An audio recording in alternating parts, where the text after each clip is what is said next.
Good morning. Joining in. Good morning, Mr. Bide.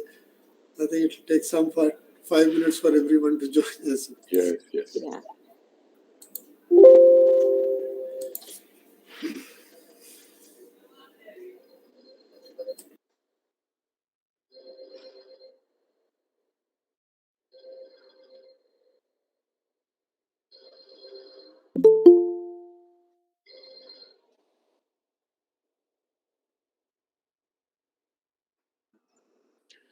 So the one thing I must say is you started this good practice of joining from your room instead of from the conference room.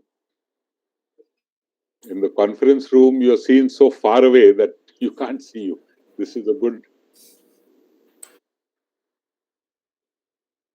The one reason why I do it from the room is room में mask नहीं लगाना पड़ता.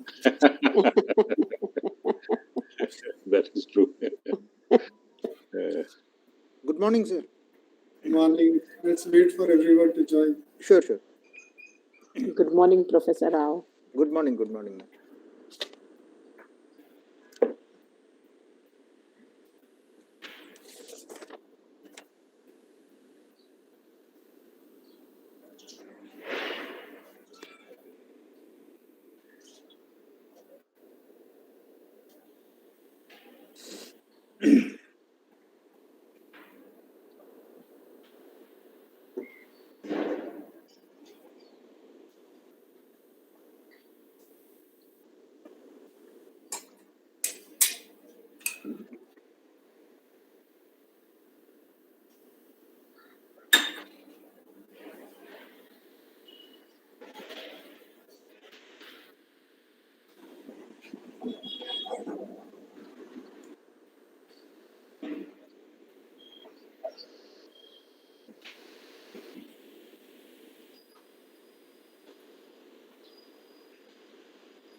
Some people are yet to join, Dr. Rao. Yes, I'm just waiting for Mr. Bimal Patel and Avinash Patel. I spoke to them just now. They're joining.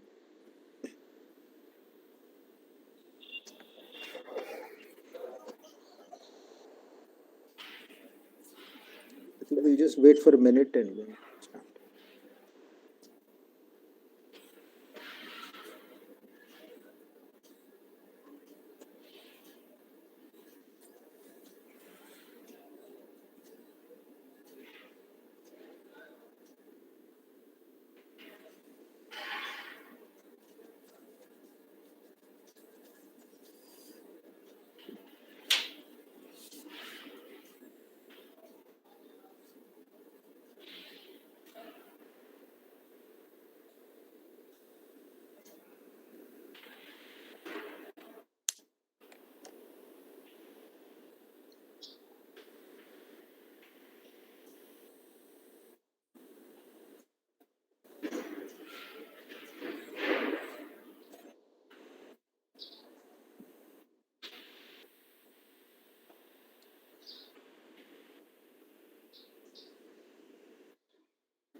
Yeah. You're joining, I hope. Yeah. It's Google Meet. Yeah, we can't see you here. Yeah. So just press that. Good.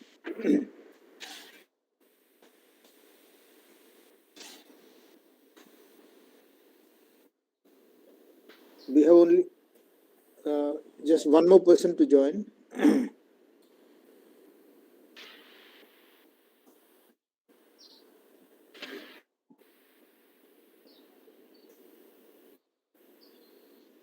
Hello.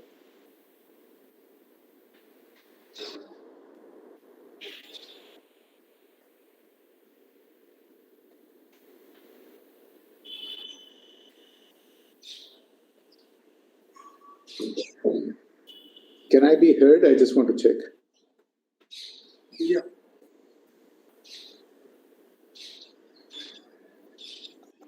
नहीं उसको साथ में ही भेजा है आपको. हाँ Google meet वाला.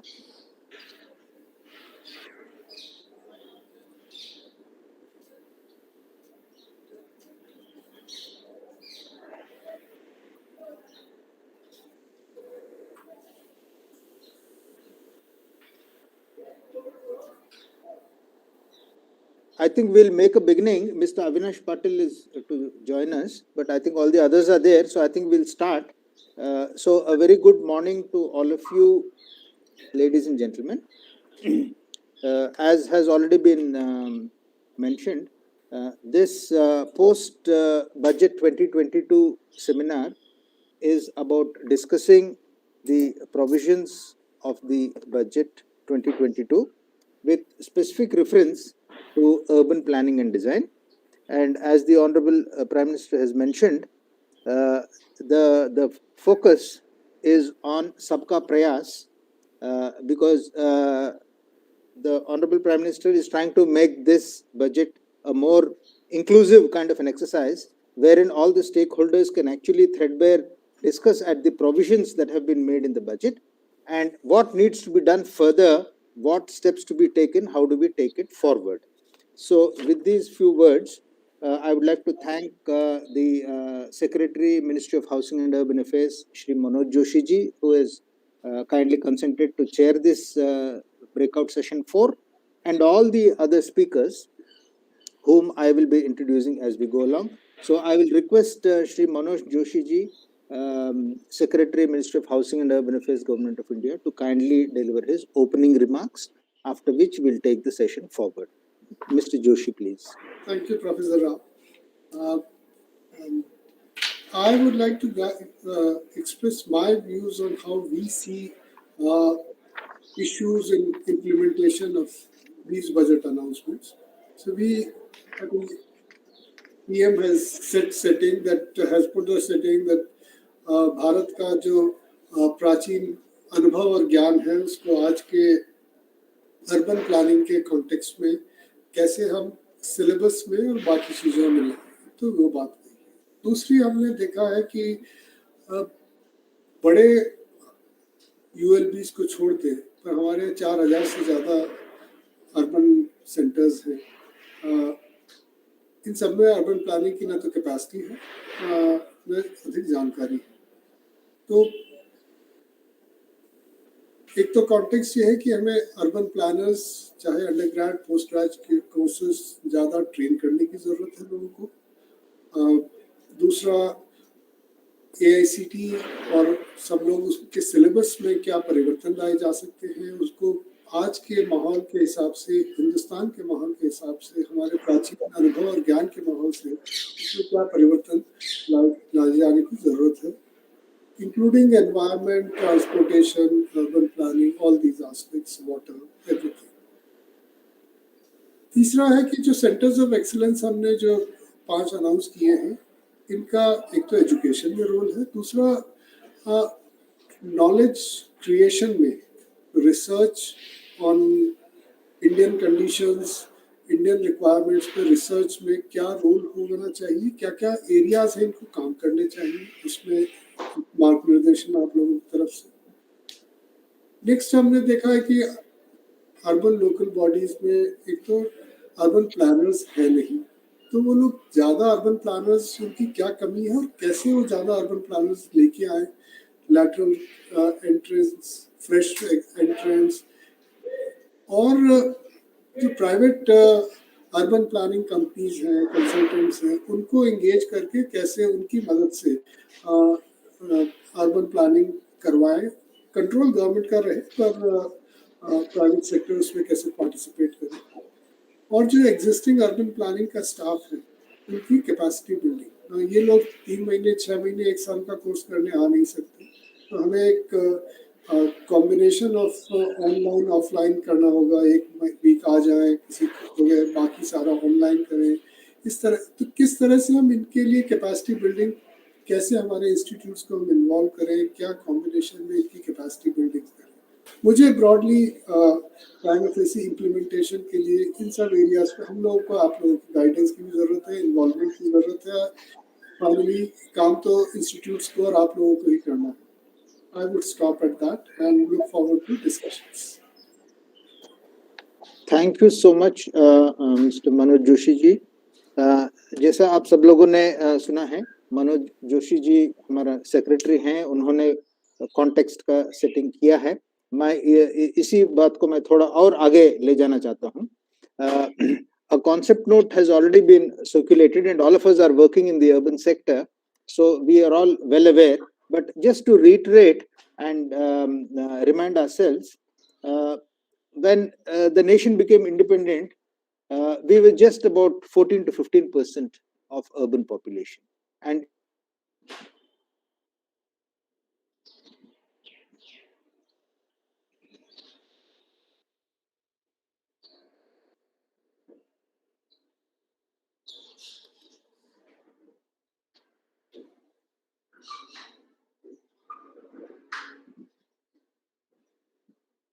We lost Professor Rao's voice. Hopefully he'll be back in no time.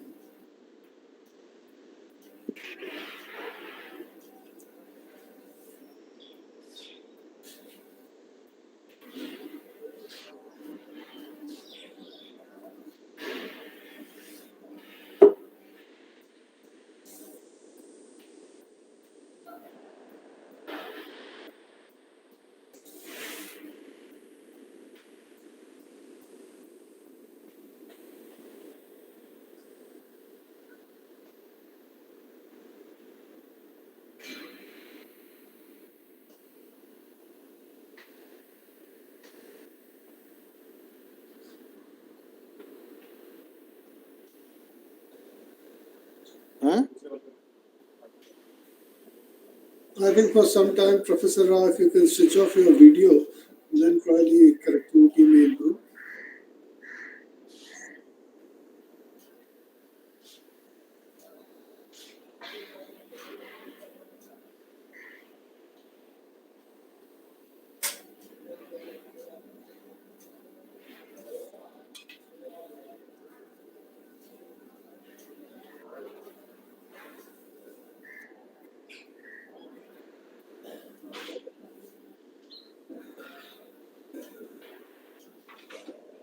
okay, I'm sorry, there was a small glitch.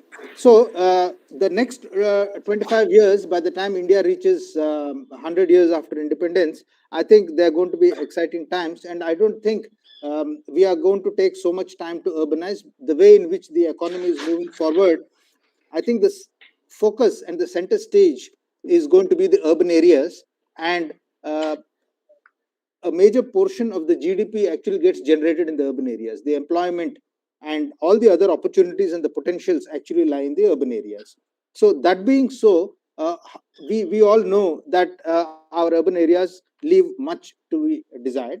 So who is governing the urban areas? The development authorities, the municipal corporations, urban local bodies.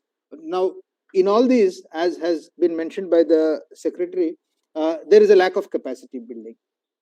There's a lack of existing capacity, and therefore there's a need for capacity building. So the key points for discussion, as has been put up in the budget, is the creation of centers of excellence. 5 centers of excellence has been mentioned. So the question is, where are we going to locate these centers? What these centers are going to do? Will they only do academic programs? Are they going to do research? If so, what kind of research? Is it going to be cutting edge? Is it going to relate it to the Honorable Prime Minister mentioned about drone service, for instance? He also mentioned about AVGC, gaming and various other kinds of things. So there's a lot of technological advancement, geographical information systems, and all those kinds of things. So how are we going to train the existing workforce so that they can get into all these things?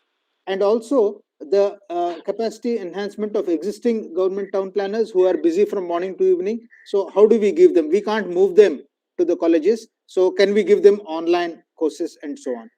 And then for the new concepts in town planning, because there are many experiments that we've tried in the past, whether it is new towns, whether it is land pooling, whether it is private sector participation, many attempts have been made in the past and with varying degrees of success.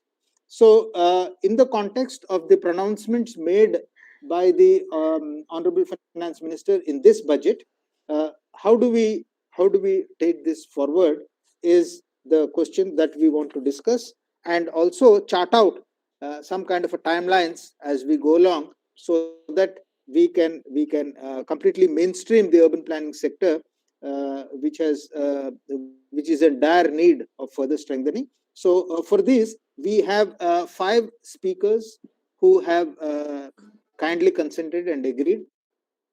So we have first Mr. Bimal Patel.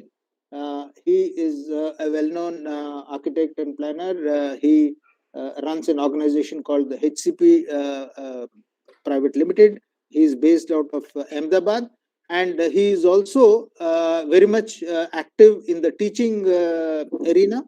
He is the president of the SEPT in Ahmedabad, and he has been actively working in this sector. So he is going to talk to us about rejuvenation of traditional settlements to local area plans. As has again been said, that प्राचीन अनुभव और ज्ञान इसको किस तरीके से हमें बढ़ावा देना चाहिए.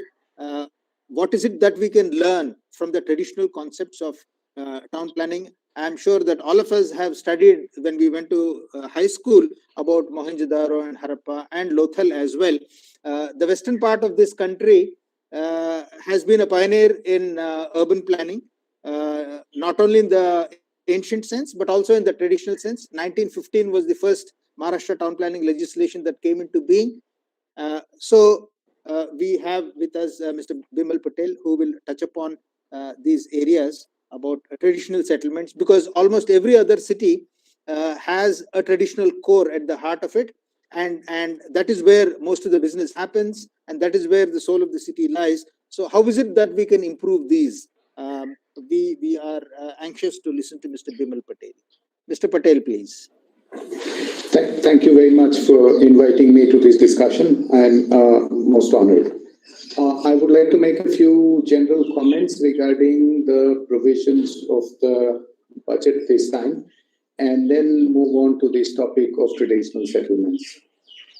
First of all, like all of us who are involved in urban development, we are, it is extremely heartening to see that the budget has made specific mention of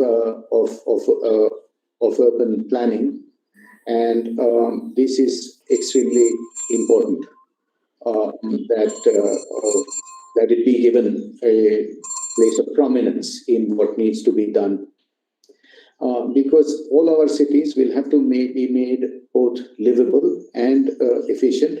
Livable because most Indians are going to live there, and efficient because these cities are going to be the engines of economic growth. And without that, without effective urban planning, there is no way in which we will enable cities to play the epochal sort of important historic role that they have to. I think, having said that, I think the budget speech makes a very important statement. That urban planning cannot continue with a business as usual approach. We plan to steer a paradigm change. I think this is an extremely crucial statement. I think it recognizes the fact that business as usual planning in the traditional way that we have been doing since independence has not been effective. And therefore, it is very important to plan in a different way than we have been doing earlier. This is difficult for us as a planning community to digest, but I think it is a bitter truth that we had better accept if we want urban planning to become more effective. We have to find out the problems, and we have to recognize the problems that urban planning has created up to now, and the reasons why those problems have held back the transformation and development of cities. If we continue doing planning in the way that we have been doing in the past, we are not likely to solve the problem. We don't have simply a capacity problem, we have a direction problem and an approach problem. Indian planning has not been effective, not simply because we don't have enough planners, but we have been planning in the wrong way. And I would like to just make a very general statement that we have been planning in the mode that was prevalent during the license permit Raj. We have been planning like master planners, we've been planning top down, we have been taking a command control approach, an anti-market approach. All of these things need to change. I think this is well recognized in the field from at least a small community of transformational thinkers. But unless we make a change in the way in which we plan, adding capacity and doing more planning will simply not yield the results that we want to do. In this context, it is extremely heartening to note that 5 regionally distributed centers of excellence are to be created to develop India-specific knowledge and that India-specific knowledge to transform the way in which planning is being done. It is important that these centers take a critical look at how planning has been done up to now and generate new knowledge and new approaches for planning, because if they continue to do business as usual, it will not work. I think particularly heartening is the fact that 5 regionally distinct centers have been created because India is extremely diverse, and we simply cannot afford to think that one approach will fit all. Therefore, we must allow a lot of different approaches to flourish in different parts of the city, of the country, rather than trying to say that from top down, one agency or the other can prescribe what the right approach is. It is in that context that regionally distributed centers of excellence are important. They don't, even within the regions, they need not prescribe an approach, but even less so do we want somebody sitting right on top prescribing how planning ought to be done and what curriculums ought to be like. We have to allow a variety of approaches to flourish, and these centers ideally will be looking at what is happening all around and find out the things that are working and make them those approaches available to all. In that context also, I think that what Secretary mentioned, I think is of crucial importance. We do not have to, when we think of capacity, we have to think of building this capacity in multiple places, not just inside government departments, but in academic institutions as well as in the private sector, because it's a mammoth task and we cannot afford to do this in one way. So we have to, just to summarize in 3 sentences, it's not just important to build capacity, but to examine the direction in which planning has been done and to find out new ways of doing it so that it's effective. To find out new ways of doing it, the best approach is to let a lot of people innovate all across the country instead of prescribing one way of doing things, and then use centers of excellence to identify the ways in which things are working. Instead of saying from top down, one curriculum one country, one curriculum, that doesn't work. We are too diverse. So this is what I'd say. Now, one of the key problems that all Indian cities will have to deal with is the redevelopment of traditional settlements. And by traditional settlements, I'd like to look at it a little more broadly. I don't mean the core small towns that are in the middle of cities, because those are now important, but increasingly small in the context of large cities. Ahmedabad, for example, where I sit, is 300 square kilometers, and the walled city, the whole traditional settlement, is only 10 square kilometers. Actually, the other 290 square kilometers out of that, almost 200, is also already quite old. And that is also now being redeveloped. So we should think of the redevelopment of traditional cities as whatever was built in the last 50 years ago is going to be torn down and going to be rebuilt in all cities of the country. We are seeing this process everywhere, where small buildings are being replaced by larger buildings. Now, to make this whole process of change of cities effective and workable, we have to recognize 2 or 3 things. First of all, we have to remember that there is nothing wrong in this. All cities evolve. No city can remain frozen forever, because economy is changed, society is changed, and they have to evolve. Planning must help this evolution and not work against that evolution. And we must support it so that this evolution happens in a sensible way. Unfortunately, a lot of traditional planning has tried to freeze development in the way it is, rather than helping it evolve. When planning helps cities evolve and transform and change, then there are a few things that must definitely be kept in mind when plans that allow such evolution to happen.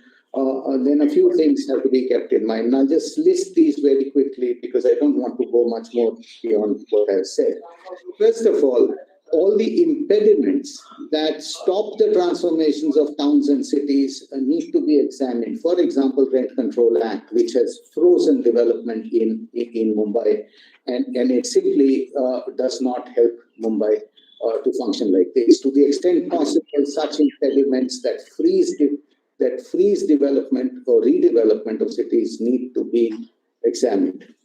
Second, whatever we do, Indian planning has been really problematic in not respecting property rights. We as planners think that because we talk in the public interest, private property rights can be trampled all over. That we can reserve plots, we can acquire plots in the way we like. This has never worked, will never work, and we have to have a different approach altogether. Indian planning, particularly in the context of redevelopment, is also not being concerned with fairness. Once again, like the license permit Raj people, we felt that because we talk in the public interest, we can be unfair where necessary. Unfairness never works in the long run. If we take away somebody's property and give it to somebody else, if we try to in a sense have a different set of rules for poor people and different set of rules for rich people, it never works. So fairness and equality in front of the law is important, we keep in mind. If we want our cities to transform and redevelop well, we also have to understand that the real builders of cities are not government or not planners. The real builders of cities are real estate developers.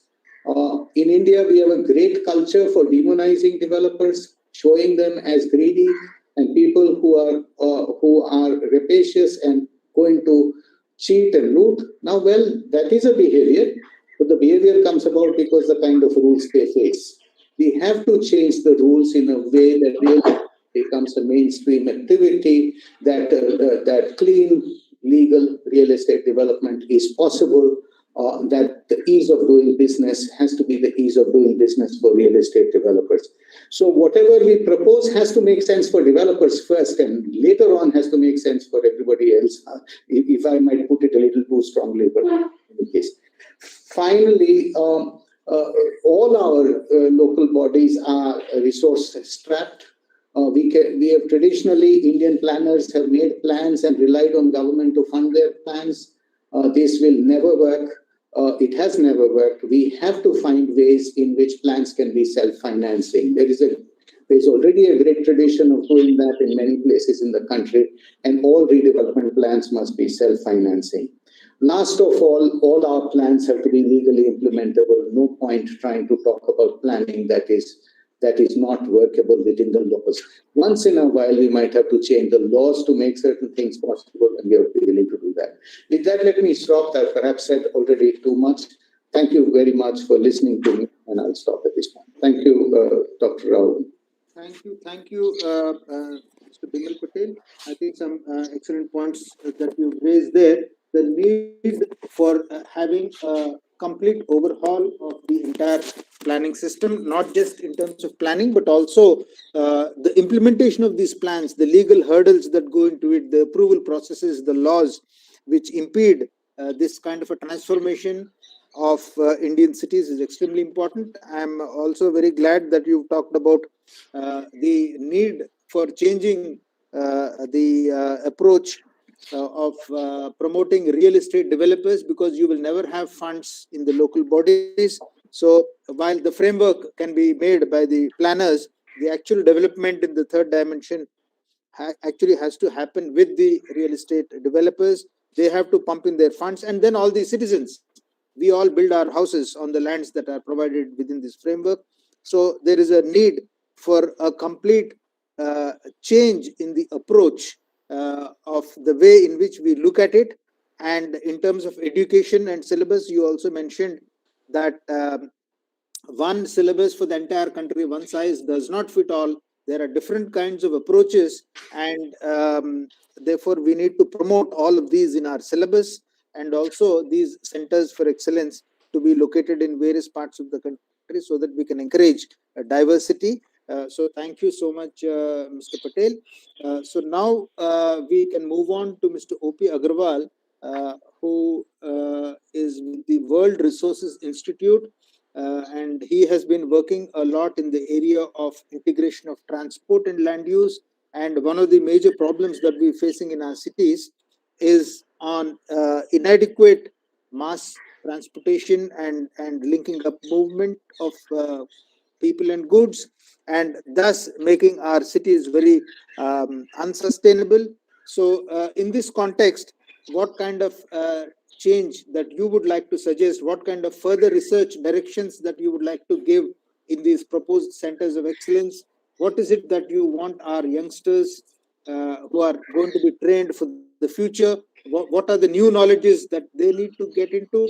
And what kind of capacity are existing government departments? Most of our municipal corporations and other government departments, they're woefully lacking in terms of transportation planning. So how can we do all of this? Over to Mr. O.P. Agarwal, please. Thanks, Professor Rao. Am I audible? Yeah, please go ahead. Thanks very much. Thanks for the opportunity. It's a privilege to be at a gathering like this. Again, like Dr. Patel, let me first make some general remarks and then get on to this whole issue of land use transport integration. I think I'll pick up from what Professor Patel said, or Dr. Patel said, about capacity building being a mammoth task. It is a mammoth task. That is why I have heard capacity building being talked about extensively, but very little actually being done about it, because people tend to get overwhelmed by the kind of magnitude of the effort required. But believe me, if we follow this, take a structured approach to this, it is possible. It's not very difficult. It is maybe a mammoth task, but it is doable. I didn't think that today's meeting would give me an opportunity to present some ideas, but I would look forward to some opportunity that I could be given to maybe come to the ministry and present some ideas on a comprehensive capacity building approach for the entire urban sector. Broadly, I divide them into five different parts, the whole exercise of capacity building. One is building capacity of those who are on the job today. That really involves trainings, conferences, journals. That's where you get into people who are on the job today. The second is people who are going to form the pool of manpower for the future. That is where educational institutes come into the picture. You are creating the pool of manpower for the future. So whether there is a scope for review of your curricula, faculty development, those kinds of things. The third is a whole set of tools and decision support systems that need to be built up. I think this is something that the centers of excellence will be very well placed to do. Fourth is a whole set of data systems, and particularly in transport, I would say data systems don't exist. So having good data systems so that it supports planning, it supports research. And finally, the one area that I find missing in a very big way is, can we think of a program for contextual research? A lot of research that I've seen is happening in other parts of the world, and we are getting that into India. But our situation, is that relevant in our situation? So I would say some kind of a significant fund for contextual research, and centers of excellence, again, will be very good places for taking that up. Centers of excellence is not a new idea. In the transport sector, there are at least 5 centers of excellence that were set up, one of which was at Dr. Patel's institute in the SEPT University, which has been doing outstanding work. You know, the whole philosophy of bus rapid transit, how they can be designed, how they can be implemented, is really because that center of excellence took the lead in becoming the hub for center of, bus rapid transit systems. Similarly, IIT Delhi was another one. I think IIT Madras was a third one, and there was one institute, NIT Warangal was probably the fourth. I think these were 4. But out of the 4, the one at the SEPT University has done extremely well. I think some review of why this did well and why others did not do as well will be a good exercise to take up when you set up new centers of excellence. But I completely agree that they should be set up in diverse locations. Maybe they could apply for the areas that they would like to become centers for. But these are some of my general comments, I think. But let me now get into this whole issue of land use and transport integration. Again, it's something that is talked about extensively, but left at that. It's not something that is really implemented in a very big way, but it is very, very popular phraseology. Now, why does that happen? And it's not just in India. At least my experience in many developing countries, part of my work at the World Bank, I found in most developing countries you have this problem of land use and transport integration not taking place. If you look at the National Urban Transport Policy, the very first recommendation is to have integrated land use and transport plan. But this has not happened. And I'm saying that it's not just in India, but in many of the developing countries, this is the problem. There have been a few good examples, like Curitiba has been a good example. Singapore, Seoul have presented good examples. The Orange Line in Washington is a good example. So there are good examples, but these are not many. So this is something that really needs to be done. To my mind, the biggest challenge is the responsibility for planning and the responsibility for transportation planning, or rather the mass transit systems, is fragmented. The planning is led by planners. And where I feel we are going wrong is the whole planning for mass transit systems is led by engineers. Now, I have nothing against engineers. I'm not a planner, I'm an engineer. Yet I feel that the whole issue of integrating land use and transport planning must get led by the planning community. This is not happening. The mass transit planning is all being led by the engineering community, which I think is where we are making a big mistake. So, a classic example, when the Delhi master plan, recent new master plan, which is, I think, at the draft stage today, that was being discussed at a meeting in the DDA. I had been invited into that, and I was rather surprised when, during the discussion, they were telling that DMRC has this as their 4th phase plan or 5th phase plan. Now, that is to be taken as a given. I was a little taken aback. I thought that phase should be determined by what the master plan wants. The master plan should not get dovetailed into what the mass transit plan already developed. I mean, I thought whatever lines exist, they are a given. But any new lines that should come up should really be flowing from the master plan. It's just an example to show how this fragmentation has been a bit of a problem. Second, if you ask me, what has been happening of late, in fact, for quite some time now, is that the ministry has a requirement of a comprehensive mobility plan to be prepared by every city. Now, that's a good exercise. It's a good exercise in developing a comprehensive mobility plan. But is that comprehensive mobility plan, does it have some kind of a legal backing? It does not. The way it can acquire that is, can that get embedded in the master plan in some way? At least can the identified mass transit corridors become a part of the master plan so that there is a legal backing or some sanctity to that? The second is, these comprehensive mobility plans are good plans. Whom are they for? I've read many of them. I find it very difficult to understand them. There is so much modeling, so much mathematics that what you see at the end of it is, I find it difficult to understand them. To my mind, these should be comprehensive mobility plans, should be documents which the layman in the city can understand. There may be a lot of mathematics that goes behind it, but ultimately the document that comes out should be understandable to a layman so that he knows what the city is doing for them in terms of plan. That kind of a document I'm not seeing, but that is something that we may want to think of as bringing out a document that layman can understand, and bringing out a document that has some kind of a legal backing to it. Now, when it comes to educational programs, now there, Professor Rao, you and Bimal, you're the right people, you know it all. But how well integrated is the planning courses and the transport courses? How well integrated are they? Or do you have separate streams? My guess is 1 year it is integrated, but then in the second year onwards, you separate.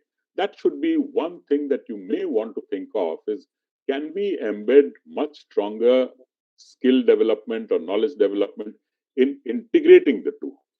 Today, I feel that is not happening because I'm only picking it up out of people that I have recruited in various jobs. And I find that there is a fair bit of diversity in these communities. Now, just to sort of highlight, frankly, when I was hearing the budget speech, it was music to my ears. For the simple reason that, to me, cities in India are today fundamental for at least three different reasons. One, if we want to get to our goal of a $10 trillion economy, it has to be cities. They not only have to accommodate that growth, they have to enable that growth. Second, this whole commitments on climate change, a lot of the action for meeting those climate change commitments will have to happen in cities. And again, I think COVID has showed us how cities are going to be so important. For these three reasons, I think cities are going to be very important. And I completely agree with Bimal when he says that capacity building is fundamental. We really need that. We need a lot of effort in capacity building. Just because it's a mammoth task and logistically a nightmare, let's not give it up. We must take that up. Let me stop with that. Thanks again for the opportunity to come in here. Thank you. Thank you, Mr. Agarwal. I think you have outlined some very, very key points here. Capacity building can be done. It is no doubt a gigantic task, but then if you structure it properly in a methodical and systematic manner, we can do it. Certainly not overnight, but then over a period of time, because change is a painful process. But nevertheless, we have to start somewhere at some time, and I think that time is now. The Amrit Kal has begun. So thank you so much for highlighting the points. Can we now move to Mr. Avinash Patil, who has taken over as the director of the Maharashtra Town Planning and Valuation Department, which is the oldest and first department in this country, which is more than 100 years old. So over to Mr. Avinash Patil, please. Thank you, sir. I have to speak after an enlightened inputs by Agrawal sir and Vimalji. Before starting the talk, I will just say that what is the role of planner today? Is he just functioning as a regulator? Should he be as a facilitator? Or should he be a proactive solution provider? I think the third one is the emerging role of him, which he has to face. Now, while doing this role of either facilitator or proactive solution provider, there are many challenges which urban planner which is working in the department, any department, whether private or government department, he has to face 3-4 challenges. That is, he has to perform his role. He has to give quality work in minimum time. It's very important because quality is also expected, and that is of doing that everything should come tip of the hand. Then second is what is value addition to the outcome expected is doing, whether there is any value addition to the delivery is giving. Third is whether he is keeping pace with the technology changes. Then how best the people or the stakeholders are getting participation in the process of planning, implementation, and whether whatever plans he makes out of whatever he performs, whether it is acceptable to one and all or not. I think these are very broader challenges a professional planner faces, especially when he's working in the department. Now, I am starting my presentation. Please share.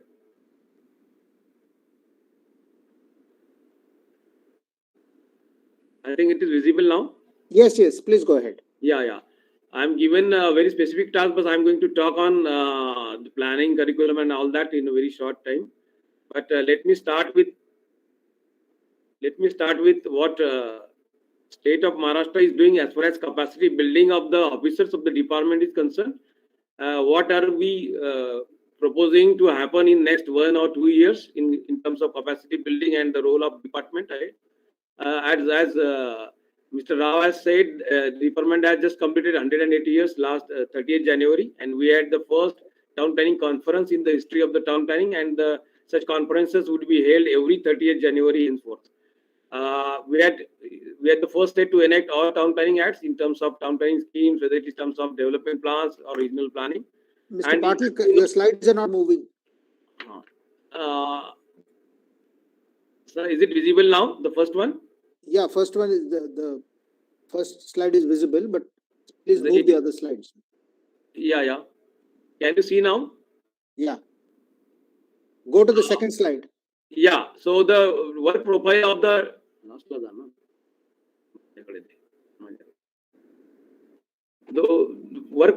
officers is like the preparation of special plans, is the development commission for all local bodies. They have to do valuation, they have to make annual segment rates, they have to make an awards under Land Acquisition Act, and a consultant to the state government in various planning aspects and policy formulation.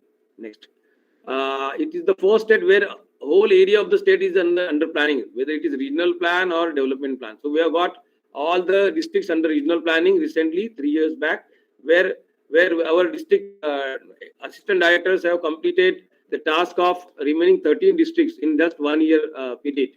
The valuation done, related works done by the directorate regarding immovable property or preparation of annual statement of rates. This wing is either under collector or under inspector general of registration, but they are from our department only. The two important elements of the department I would like to highlight for other departments to follow that. We have got implementation wing where we have some schemes of central and state government, and we have got executive engineers and deputy engineers from the public works department of the state, and they take care of the implementation of state and central schemes. And now we want to assign them the work of digital planning cell. We want to start very soon. Also, this implementation, because of this implementation wing, we have got I can say some kind of expertise where we can have the tendering system, we can have account system or expenditure capacity also. We have got urban research cell headed by a deputy director of town planning, where all policy things happen. They tackle the very important thing, that capacity building of the officers. There are innovations which are taking place within that cell, and this is like it's a think tank of our department. Now, whatever we have done in last 10 years, 8 to 10 years, so I will just narrate them. That express regional plans, entire area under the state, GIS-based development plans for Amrut cities and whatever newly formed ULBs are there. We have started preparing development plans, and almost 91 cities, the GIS-based development plans are in process, and might be by end of October this year, we would be all these 91 development plans which are having GIS based version, they will be published.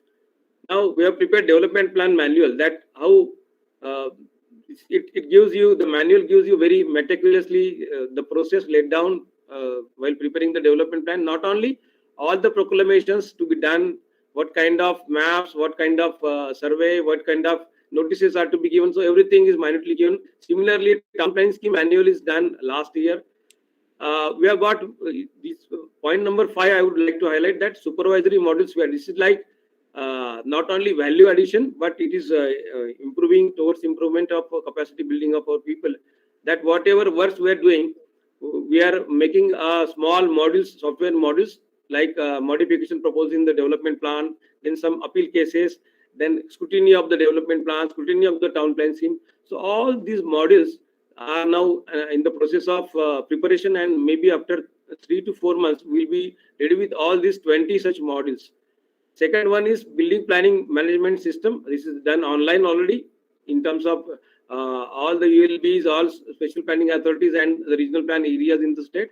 And not only the planning authority, but we are integrating that system with the land record department, the registration department, and all other departments, so that the people or the stakeholder doesn't have to run pillar to post.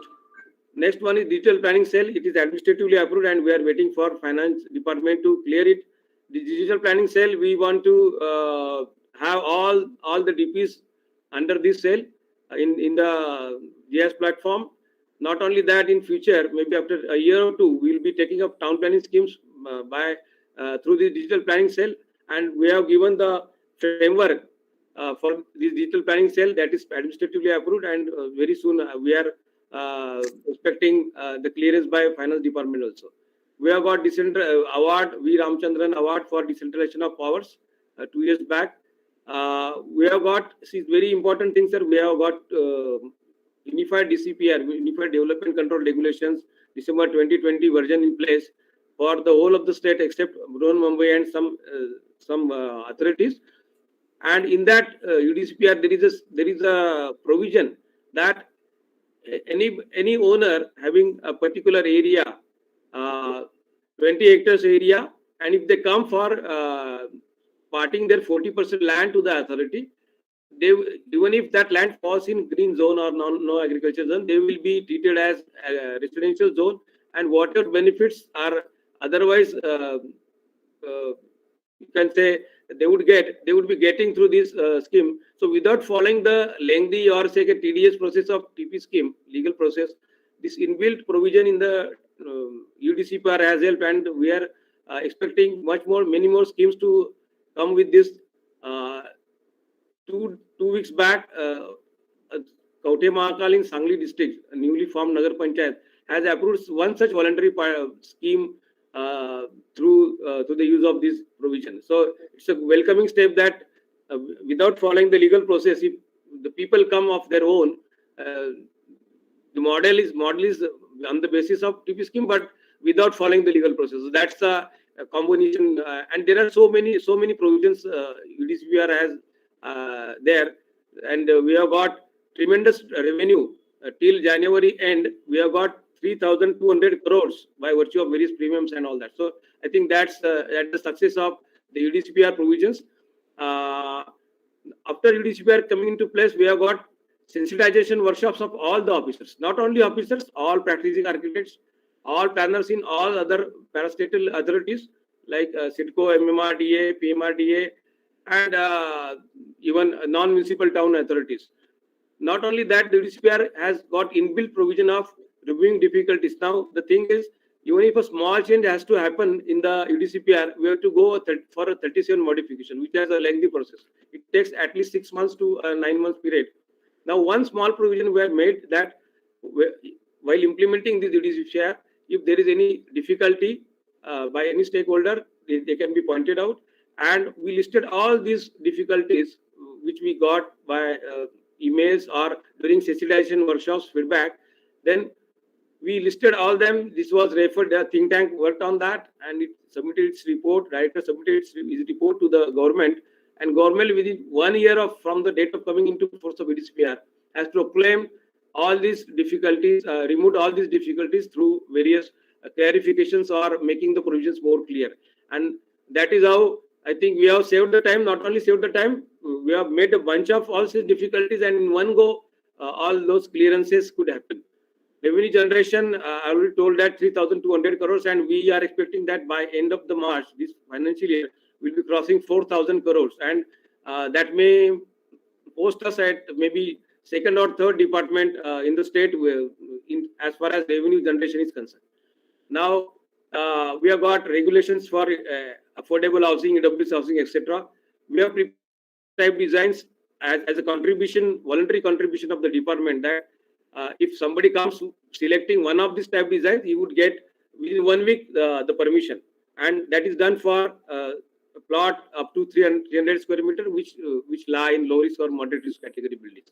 Mr. Patil, if you can just focus more on your suggestions. Yeah. With reference to the budget. Yes. What is the capacity building? See, we have got urban research cell, and 4 years back, 2017, we have formed a think tank of the department. I think that has laid a very, you can say, crucial beginning of the capacity building. Not only capacity building, a collaborative thinking kind of process.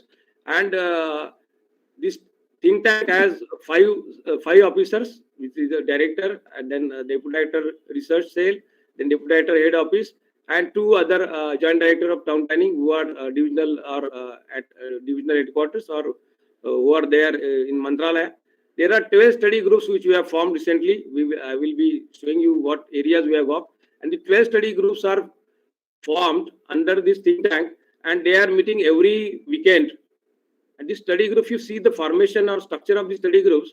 The leader is a senior ADTP, who is a class 1 officer, and convener is a town planner. And other members are youngsters who have recently joined 3 years, 4 years, or 2 years back, but have areas of interest in various areas, having their interest. And we have formed with them. We have eminent mentors working for them. Like we have got ex-SP director Chetan Vaidya sir, we have got Sridharan sir, and so many. So Srinivas sir is also with us, Mr. Joy Sen. And it's a golden mix of the practicing planners,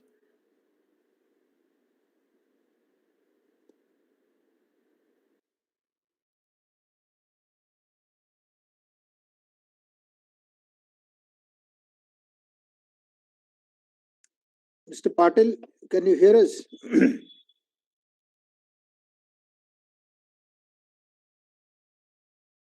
practicing planners and academician. Then the things which come can be better. So all these people are studying, analyzing recommendations. These groups have presented their whatever work they have done in the first town planning conference, which happened, which was convened on 30th January. Can we conclude? Yes, sir. These are the groups. I would not go into just to highlight that process reengineering. What sir talked about, I will highlight collaborative research group. We have got you can say vision statement, vision document group, and the second one is strategic planning group. Transportation is always already there. Technology group we have taken. Revenue generation group is also there. We have got, see, last 2 years, sir, we have got induction training. We have got induction training policy for all our officers. And last 3 years, we have trained 400 officers and the induction training is of 5 weeks in succession. So it's a comprehensive kind of 35 days induction training. We send our people to post-graduation at SPA Delhi or VNIT Nagpur or COAP. And at least 3 officers every year we send for post-graduation. They are sent on, you can say. Can we conclude, Mr. Patil? Yes, sir. Running out of time. See, just my thought that when we will be setting 5 centers of excellence in existing institutions, it should be a golden combination.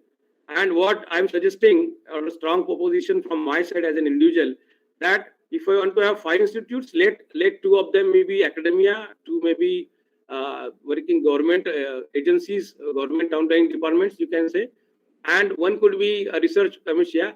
And it doesn't mean that they would be alone in the group, but there could be a combination of all the three. But the leader would be in the two centers of excellence. The leader would be academia. In the two, it would be government town planning departments, and one could be a research. It's just my thought. It can be deliberated, and they could be with this a golden mix. There could be a good outcome.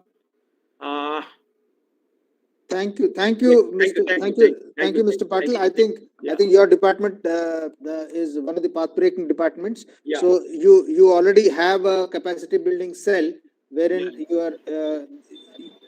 you are already doing a lot of I work will be there. sharing my presentation, sir. You can just send it to us by email. So I think one of the takeaways from Mr. Patil's presentation is the need for focusing more on property valuation, which generally in the planning schools is rather weak. So I think that's a very important takeaway from Mr. Patil's presentation. And also having this digital planning cell, I think we are now in that age. So Maharashtra is showing us the way forward, and also the large number of sensitization workshops and capacity building exercises which you've already undertaken. So that is a very welcome step. So thank you very much, Mr. Avinash Patil, for your suggestions and for the good work that is being done in Maharashtra. So let's quickly move to Ms. Deepa Dave from the Ahmedabad Municipal Corporation. I think a lot of work in the area of affordable housing and for the lower income population in the area of zoning and bylaws is being implemented in Ahmedabad. So some suggestions from your side, and also how those can be related to capacity building, to centers of excellence, to the way in which the future syllabus can be restructured. Over to Ms. Dave, please. Yes, good afternoon all. It is my immense pleasure to be invited to this webinar and be on the panel with the distinguished personalities. Now, I would like to straight away move to my presentation.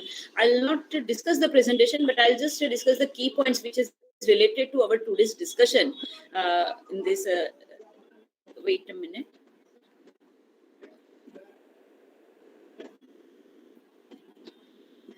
Yes, sir. Can you see my presentation, sir? Not yet. Yes. Can you see my presentation? Not yet. Yeah. Just a minute.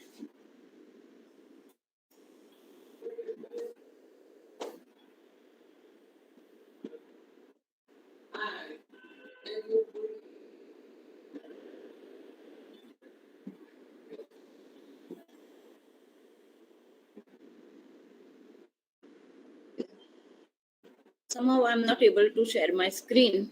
That is all right. I'll just discuss my points with you. Sure. And please relate it to the budget provisions. Yes, sir. So I have very few points to say because most of the points has been already discussed by the Vimal sir and the Patil sir and the Agarwal sir. So there are few things like when we prepare the development plan 2021.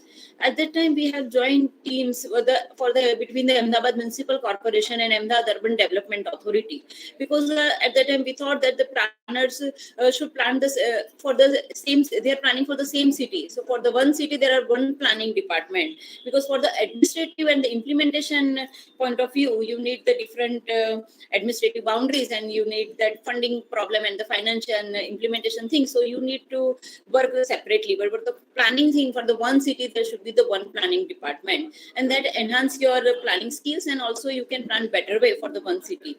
Because at that time we were planning the development plan, we discussed a lot of proposal within the corporation limit and within the ODA limit, and we are right now, if we see the last 10 years, because it's almost 8 to 9 years when we sanctioned the development plan.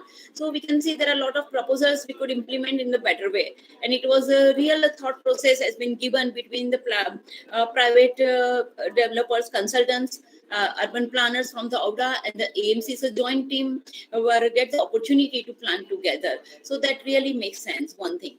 Second thing, when they say the adequate planners, it is really a problem within the corporation and the Auda. If I talk about the Ahmedabad, as we are working with the corporation, we have 507 square kilometer of the area where we have 3 town planners which are scatteredly working in the different departments. So you really need one planning cell or one planning department for the city. Third thing is when we talk about the new technology and the upgradation, our post hierarchy and the system, we are still following the earlier post and designation and the qualification requirement. So if I talk about like GIS, like we need to do everything in GIS, but we don't have the post for the GIS analyst or operator in any of the, I think, municipalities or ULBs or the corporation. I think that also we can think parallelly when we are doing the capacity building and the training and the program development things in the city. And one more point is when we are talking about the capacity building, yes, it's required because when government officers definitely know the rules and act and how you can implement in the better way. But when you do the capacity building and enhancement of it, they can definitely accept the new concept and how you can move ahead with the world. That is really required because private consultant and developer, maybe they are always in a higher knowledge with the worldwide situation. Compared to government officers, but at the same time, government officer also need to accept their suggestions, and they are for the capability. They have the capability to accept this. That is also required in this. And when we talk about the city level planning, right now we don't in India, I think almost all everywhere we don't have the segregate planning department and which are working in the different sectors and the different experts are there. So I think that is also required for that. And yes, sir, that is sir, the only few points I can add on over and above our discussion by the. Thank you. Thank you, Mr. Deepa Dave. I think in the municipal corporations, planners are few and far between. So that is an emerging, that is a very urgent requirement to have adequate number of planners in the municipal corporations as well, because the municipal corporations have a lot of key functions to perform as far as the implementation of the plans are concerned. So thank you, Ms. Dave. We now move on to Professor Amita Bide, who is from the Tata Institute of Social Sciences. We often say that cities are meant for people, and the social and economic dimensions are very, very important in urban planning. And if these are missed out, then if everything is a centralized process and if it is a top-down process, then obviously the acceptability of the plans by the people will not be there. So on the socio-economic dimensions and on any other related matters, as far as the budget is concerned, as far as capacity building is concerned, as far as center of excellence is concerned, Professor Bhide, please. Thank you so much, Professor Rao. And I think not just for the opportunity, but I think also to consider in some ways that social sciences and planning that is anchored within the social sciences also has a lot of importance and a lot of meaning and significance. I'm just going to focus on about 4 different points which I think are vital. I agree with the overall observation that Dr. Bimal Patel has made that we need to significantly change the way in which we plan. My first point is actually going to be about Indianization of planning or India specific planning. And I think it is one of the most important points which has been made by this budget. I'm going to give an example and what do we mean by Indianization and what actually should be considered, because I think that requires significant substantiation. Is it just about reviving the way in which our old cores of several cities, large, small, have been developed? Or is it about the entire way in which an entire settlement system was envisaged traditionally? And I think to me, Indianization is really this consideration of the comprehensiveness of planning. And planning, which needs to, I think, in the post independence era or under the influence of the British, we have made it into a very, very reductionist exercise, which has now actually come down to only planning of land uses. And that also we are not able to implement. There is hardly, I mean, even in the Maharashtra case, where we are talking of such fantastic initiatives which are being taken, the implementation of plans is barely around 10 to 12%. And there are several plans which are actually stuck uh, uh, in the planning process itself, right? So there are many cities in Maharashtra where there is half a plan which is completed, half a plan is in the court and there is a stay, and half a plan is old, and all kinds of confusion which actually persists. So I think that comprehensiveness, where one is looking at a entire settlement system and its needs, is to be the first dimension of Indianness. The second, I think, is the consideration and the recognition of diversity and the responsiveness to geography. If one begins to read several master plan documents, uh, and one begins to see that there is a considerable uniformity across many of these plans, and which actually brings home the fact that in many ways one can trace the plan to the consultant.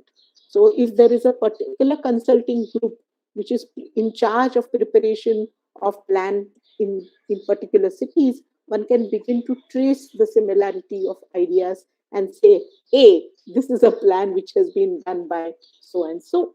Okay? And I think that sensitivity to the geography, that sensitivity to the social context is something that we need to recognize as part of the Indianness. The third, I think, is in terms of the institutionalization of the plan and the recognition that Indianness meant the recognition of people as planners and executors. So the real success of a plan is not really that only developers take it up. Because I am actually going to argue that if we start looking at our cities, then yes, developers do play a role, the government does play a role, but people, informal constructions by people, that takes up roughly 30 to 40% of our every city.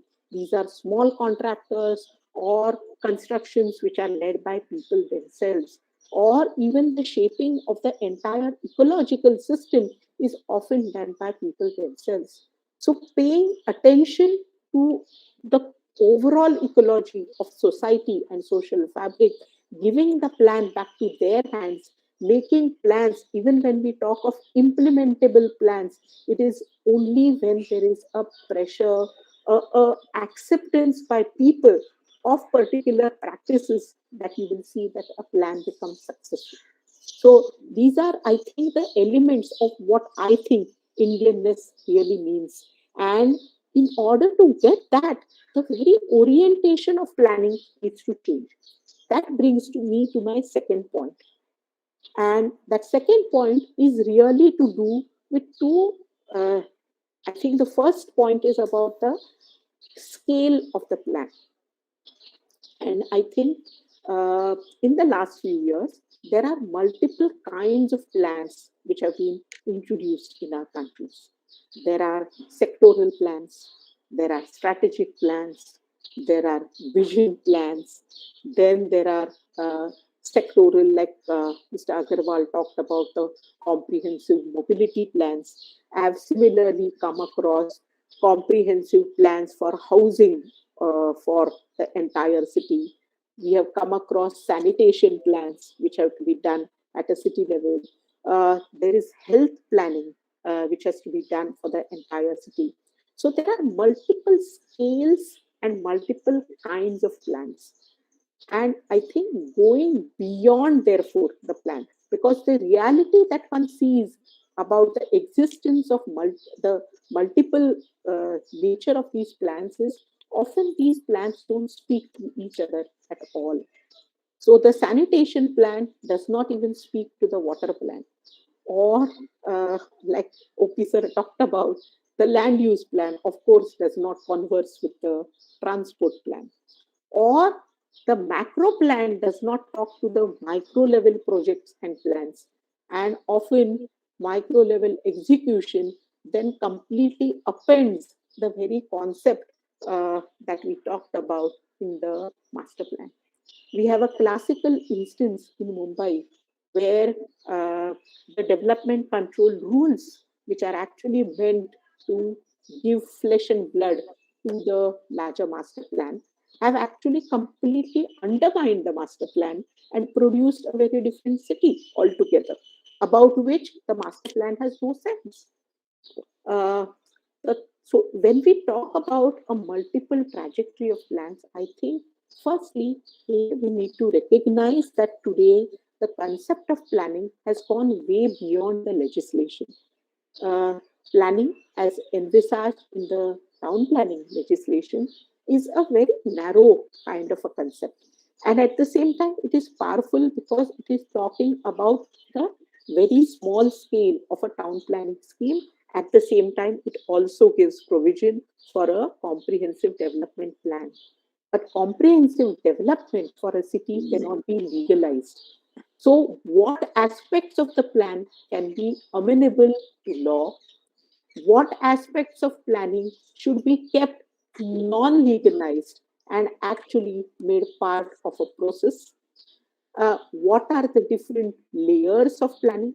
And finally, the link between plans, which are larger scale, to also thinking about small scale locality plans is a very, very crucial link which we are often missing.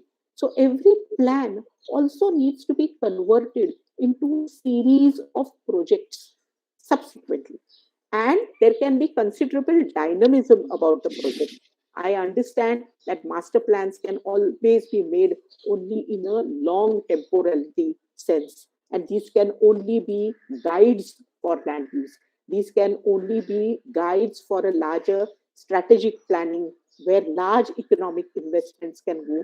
But that has to be also accompanied by planning which is smaller scale. So this is the second point. The third point that I want to bring in is about our entire orientation to participation and conflict as an essential part, and also collaboration around that. And I think we have not learned collaborative planning at all. We have not learned participative planning at all. So even now, most of our planning continues to be highly secretive. Most of our planning believes in not making data open to people, or uh, writing plan documents in such a manner that they are not decipherable by people, not understood by common people. And then we bring in participation by giving this last 14 days objections, suggestions kind of a thing. To me, that is reactive participation. Instead, we need to be much more upfront about participation. Involve people in also identifying what are the larger needs for a city. We also need to link participation to a deliberative process around different sectors. And finally, we need to also think about Hello. participation uh, Yes. at a level which is at a Hello. locality level, where people can actually give smaller हाँ, suggestions, कौन बोल रहा है? can be made part of the governance process of city. नहीं.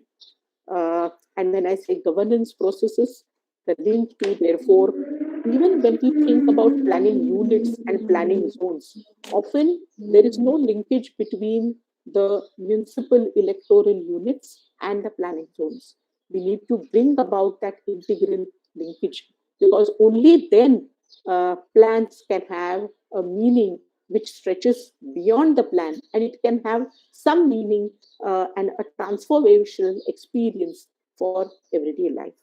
My fourth and last point is actually going to be about how do we think about people with scarce resources, because a substantial number of people in our country, in our cities, continue to be, I wouldn't say poor as defined by the poverty line, because I don't believe that poverty lines ever do justice to them and to justice to even understanding the experience of what is urban poverty.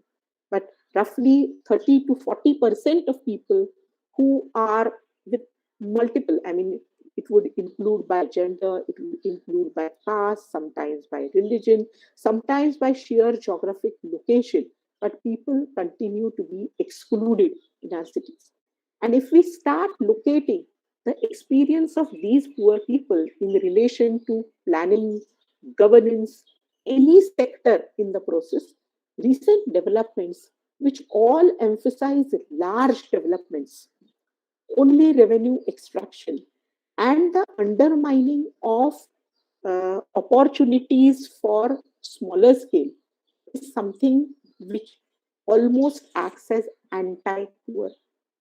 I am also aware in recent years there has been a tendency to very much cast a net, a wall.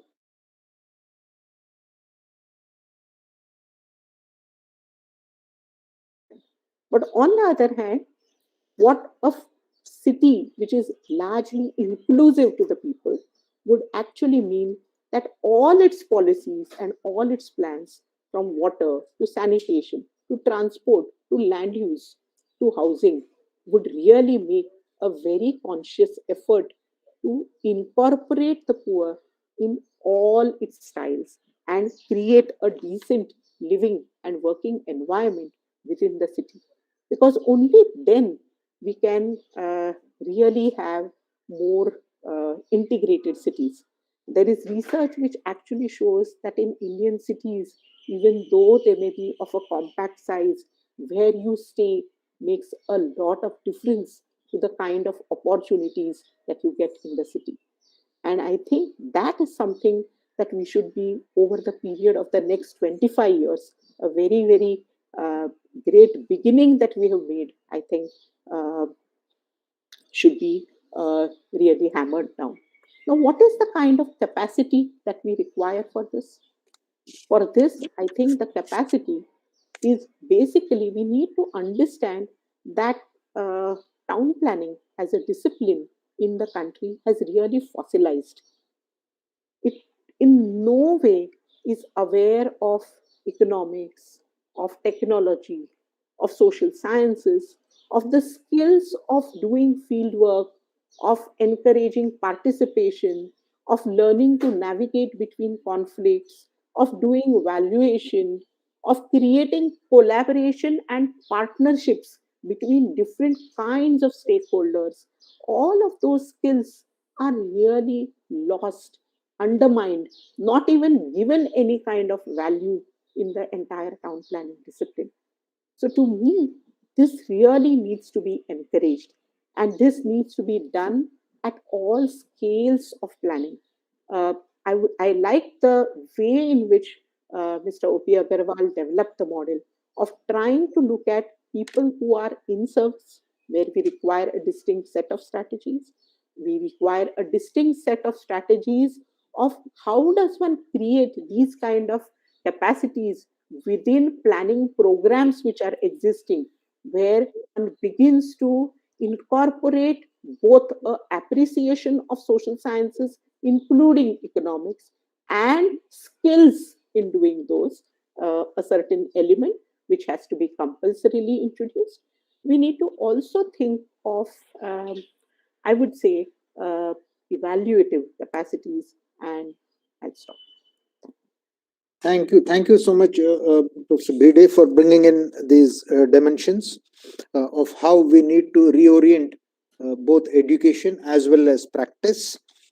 So we will now move on to our panelists. We have four of them.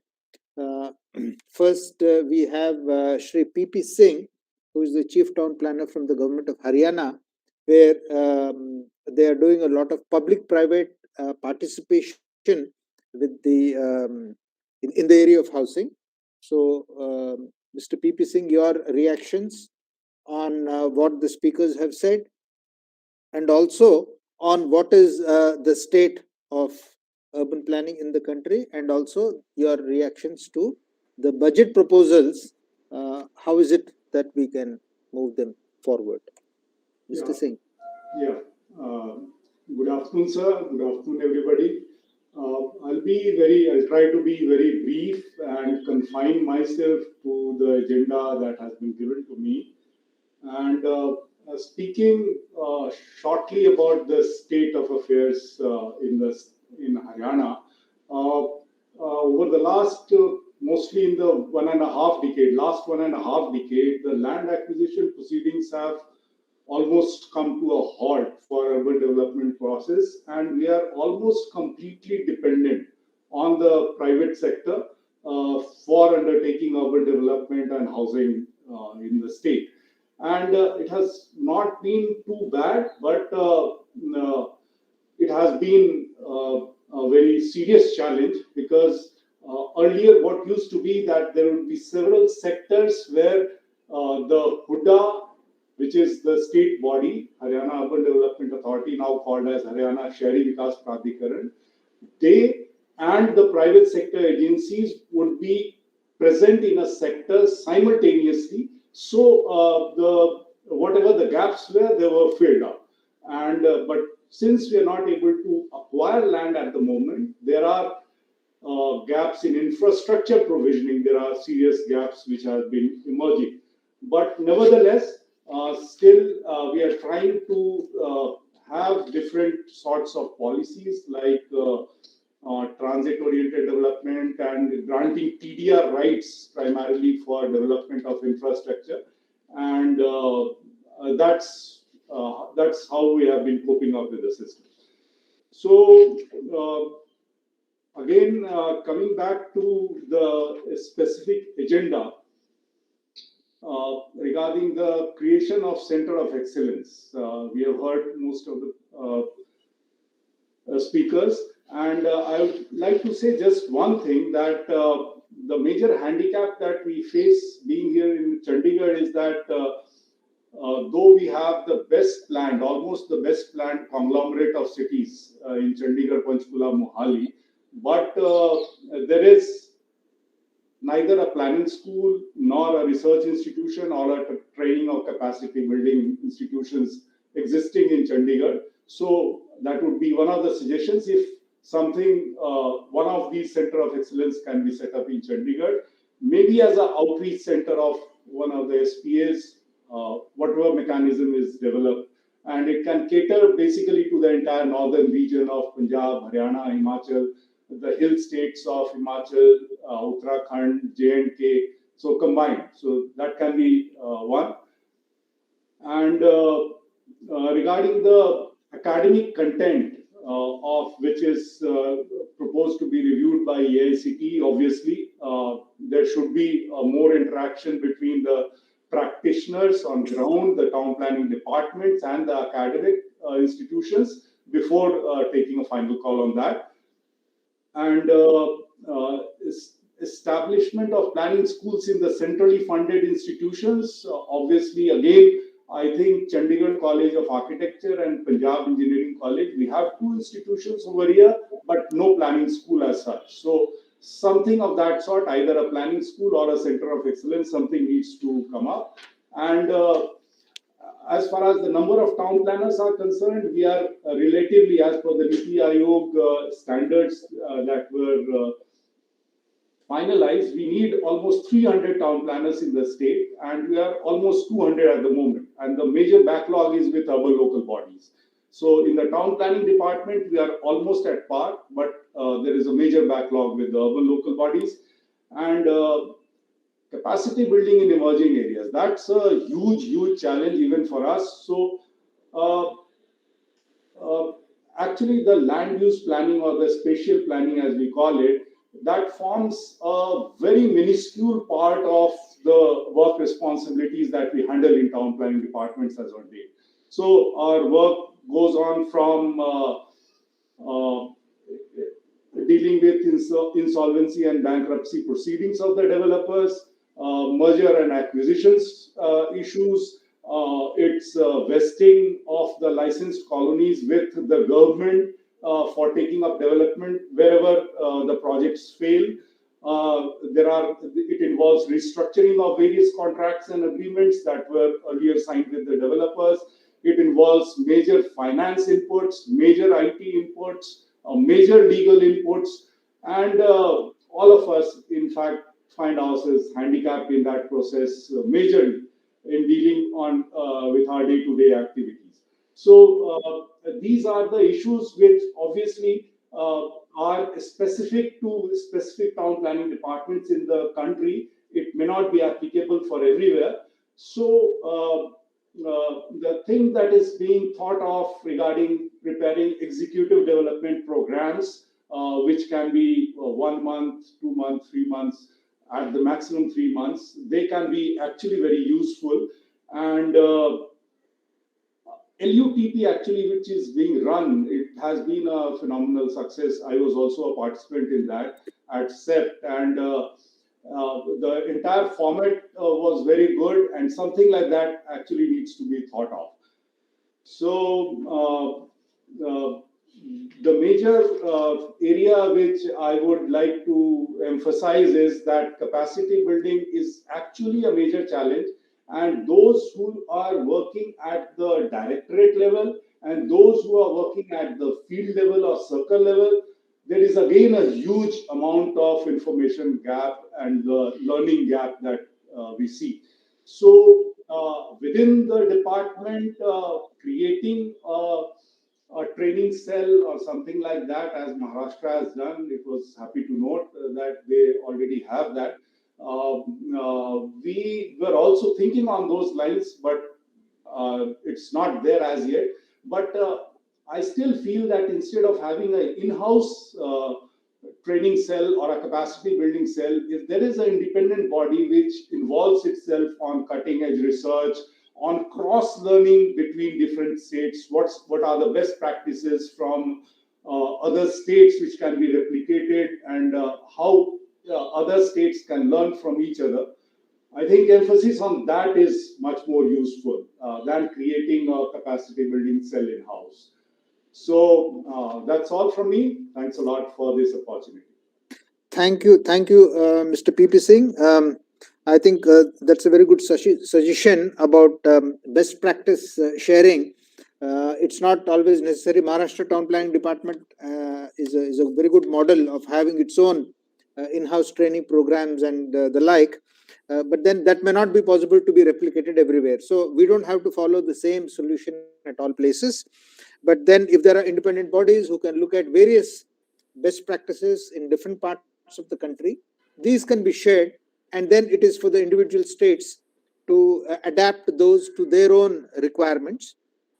And certainly, yes, planning is not just about land use planning. I'm glad you made that point, because there are so many other exercises in which planners are engaged in.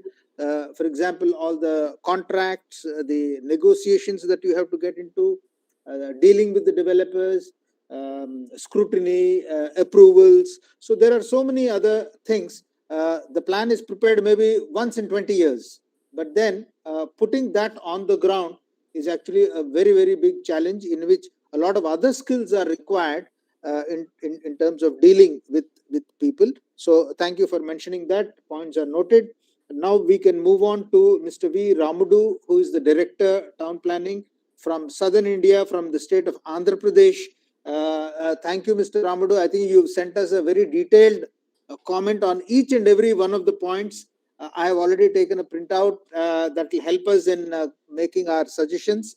But over to you, because you're from a coastal city, and right at the opening, we talked about the sustainable development goals. We talked about climate change issues. So the coastal related challenges are also equally important. So over to Mr. Ramudu, please.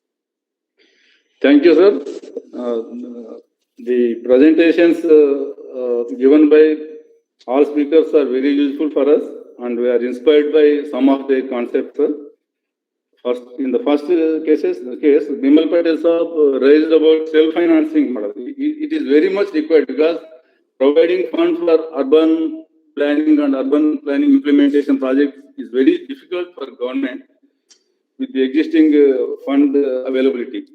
There is a lot of scope to generate the funds through master plans and area development plans. As far as AP is concerned, we have started implementing development of, because there is huge demand for plotted developments. People are investing on plots. There is huge demand because of real estate boom in Andhra Pradesh in the recent past, and also due to creation of new district headquarters.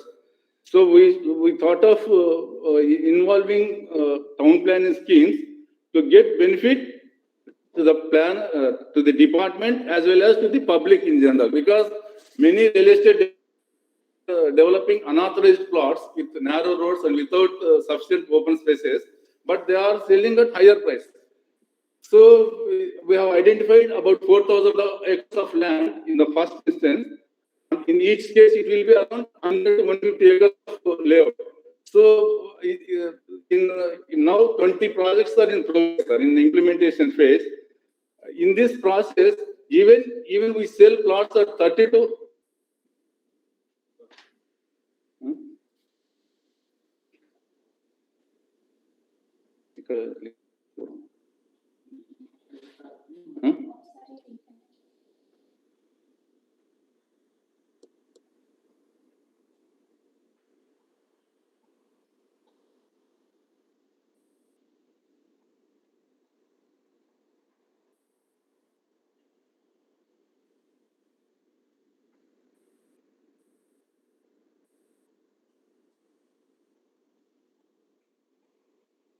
I think Mr. Ramadu is facing some problem there.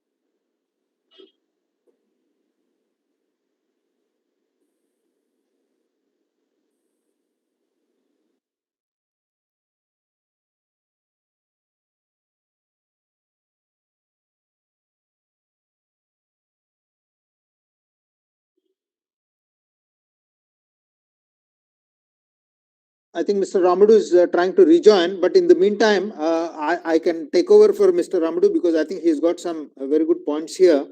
The state of Andhra Pradesh actually is it has the second longest coastline in the country, only after Gujarat. So when you have such a long coastline, the blue economy becomes very important.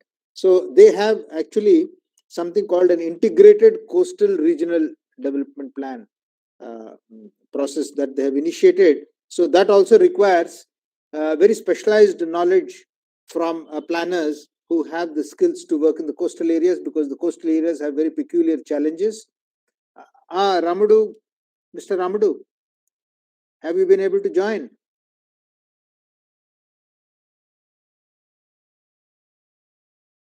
Please unmute yourself. sir, due to network problem, No it was issues. disconnected. Please continue. Please continue. Sir, because of this self-financing model, whatever we are implementing, we are able to get a minimum of 100 crores in each project, sir. So in 20 projects, 2,000 crores only within a period of within 6 months, this project can be implemented. We are developing gated community like only plots. So because these plots will be helpful and also guiding for future development of any town or city, and also for public and also real estate developers to follow planning norms. This is what we have anticipated, and we are able to achieve targeted things. Sir. This is something which was mentioned by Bimal Patel Saab. And second one is redevelopment of world towns. So here we are preparing circulation development plans and also to identify areas for providing amenities. This also we started implementing, sir. So regarding Agarwal's of this thing, capacity building, it is everywhere it is required, especially for in-house planners who are working in government department and also private consultancies.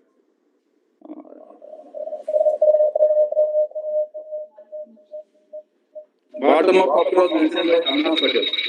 This is also.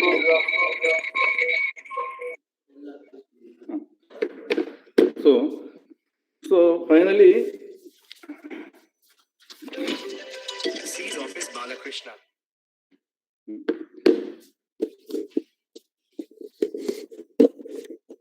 So in Andhra Pradesh, we have 974 kilometers of coastal area. As you know, 7,500 kilometers of coastal area, coastal line for India, consisting of 13 states. As far as it is concerned, except PMRDA, there is no plan for other part of coastline.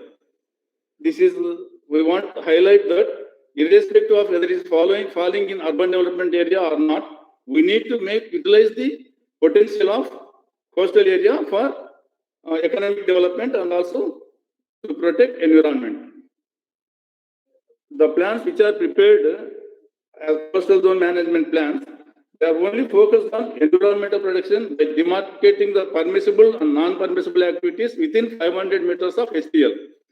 But they do not focus on any other economic development activities or strategic plans for coastal areas. It shall be extended beyond STL and shall identify potential economic development activities. Preparation of integrated coastal zone development plans needs to be encouraged, focusing on increasing the infrastructure so as to boost blue economy.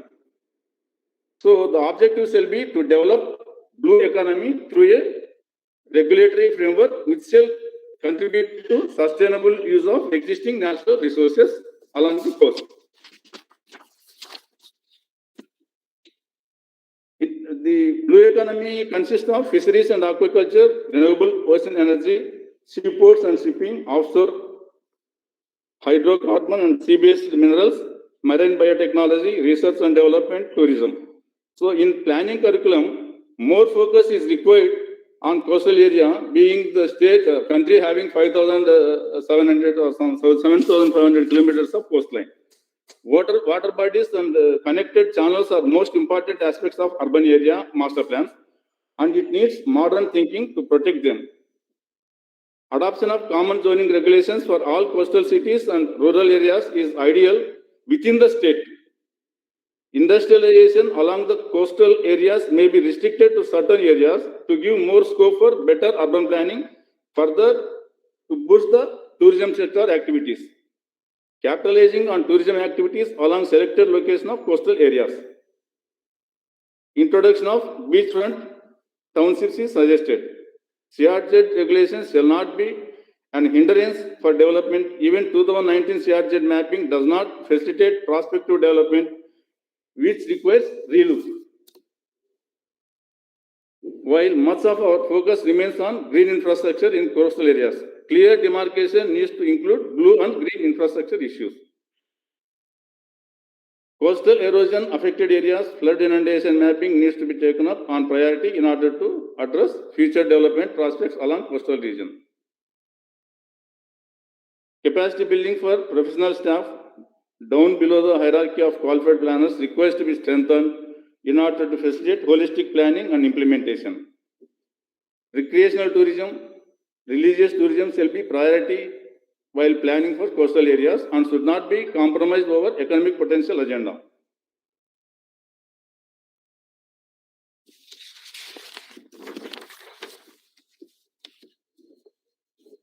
So, as far as syllabus course curriculum for planning is concerned, there is mention about town planning scheme, land pooling scheme and all like that, but it is not, there is in-depth study is required because planners are involved in not only in preparation and also in implementation process also. So we need to have detailed syllabus with practical projects implemented anywhere and also under implementation. Implementation of land pooling scheme, town planning schemes, TDRs, As far as TDR is concerned, AP and Telangana states, we have implemented hundreds of roads through transferable development rights certificate mechanism without only by giving TDR certificates. So there should be proper study. Students may be involved in the local bodies and also departments to study practical experiences, because there is a lot of negotiation process is involved, and also convincing public and what are the challenges officers face during implementation, how to tackle political or any other pressures, and to get the scheme implemented. So these are all the syllabus needs to be included, and also area development plans, circulation plans, RDPs, road development plans. Gram Panchayat development plans is also one major requirement recently emphasized, and also urban spatial plans. So we have prepared 13, for 13 districts, we have prepared 13 urban plans. Andhra Pradesh is first state in India prepared spatial development plan under urban. So our state also got awarded from Ministry of Rural Development. This is one thing. So training and also practical experience sharing, cross-learning is required on these subjects.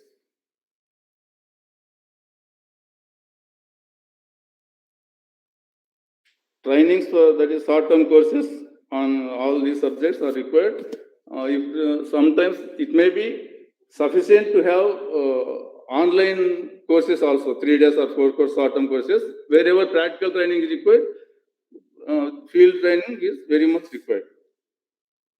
So as far as GP is concerned, senior level officers, town planners, deputy director means planner, town planner, senior planner, and up to director, we have 43 planners. And in middle level, assistant planners level, we have 184. Ground level, fortunately, we have 3,612 people working as on today. So these people, sufficient training has been given as far as existing implementation and rule criteria is required. But my personal opinion is, educational institutes request to provide appropriate training to them by giving appropriate knowledge of planning, overall perspective, why planning is required, why they are doing these things, and all that knowledge is very much required for existing people working. And also anyway, we are thinking of upcoming planners. So both, because these people, they are going to be there in the department almost 30 years. So we need to strengthen their knowledge. That is one thing I am visualizing. Capacity building in GIS, planning legislation, project planning and management, planning theory, disaster management, land economics also needs to be given training for these people who are working in the department. Crash courses may be designed. So unfortunately or fortunately, here municipal commissioners are team leader for all urban projects.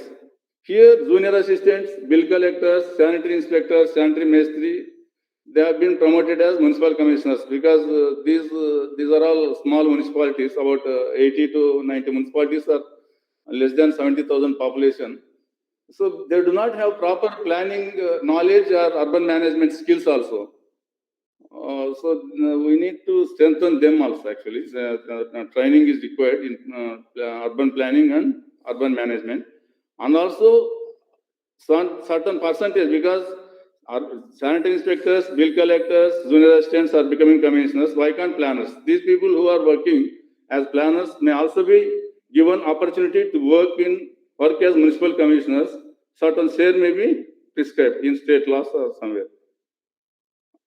As far as AP is concerned, we have implemented online building permissions, online layout permissions, real-time online TDR module. Whenever any TDR is to be issued, it will be TDR, issue of TDR, transfer of TDR, utilization of TDR, everything is online only. There is no scope for any manipulation. And also online unauthorized construction identification and monitoring system also. For entire state, we have single portal. We have data of all constructions, whatever deviations, violations happening on the ground because of this huge manpower available. We are trying to control unauthorized activities, and also we are trying to maintain data, and also research, certain kind of research is being conducted to how to control in future. These are all the issues we are dealing. Such kind of field exposure, field training is required apart from existing subjects which are being taught in institutes. So this is what I want to convey. Thank you, sir. Thank you, Mr. Ramadu. I think a lot of good suggestions there. You also mentioned in your write-up about the need for the creation of All India Town Planning Services. Yes, sir, it is there. Yeah, I think you mentioned that also. Yes, so I sir. think that is also a good idea. So certainly focus on the coastal area challenges, and also you are using the digital methodology in a very big way. So thank you, Mr. Ramadu. We now move to the One small last aspect, sir. Yeah. Actually, drone technology we are using in Andhra Pradesh, apart from master plan preparation for entire state, each and every inch of state is being covered by drone mapping, sir, for resurvey project. So what I feel is, instead of having separate for urban, rural, agriculture and all, single database, single platform because it is with 5 centimeters accuracy, sir, drone images, whatever we are conducting now. Already 1,200 villages have been completed. For urban areas also, we started implementing this project, sir. So if we use this for entire all departments, it will be good. Otherwise, every department, they are using their own digital database and creating unnecessary waste of money. Correct. So an integrated database. Platform, In fact, our honorable PM in his opening remarks has also mentioned about drone technologies. So thank you for reiterating that point, Mr. Ramadu. So now we go to another big challenge that we have in the northeastern states and the hilly areas. We have with us a very experienced former chief town planner, Mr. Geet Kumar Singh, who has kindly consented to join. So over to Mr. Singh on urban planning in the hilly areas. What kind of challenges are there, and how do we build the capacities of the northeastern states? Mr. Geet Kumar Singh, please. Thank you, sir, for giving me this opportunity. I'll first briefly give a brief background of the region in general and my state in particular before coming to the points. I'll share my presentation.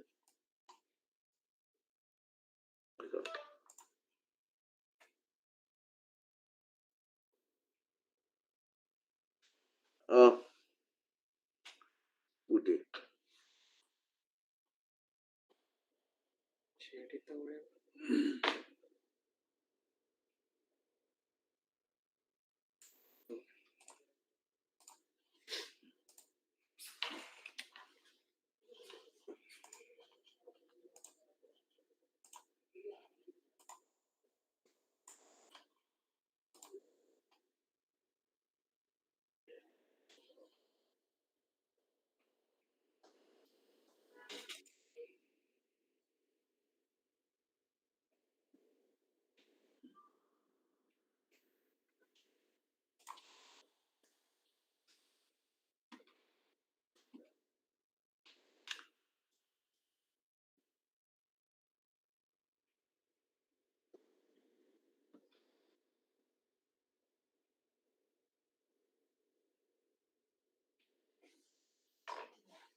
Yeah,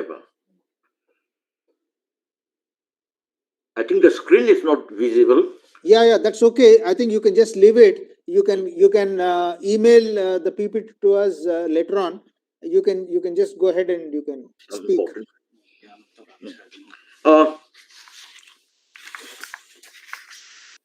Because as per the definition given by National NBC, hilly areas are those areas which are above 600 meters above the mean sea level, or any area where the average slope is more than 30 degrees.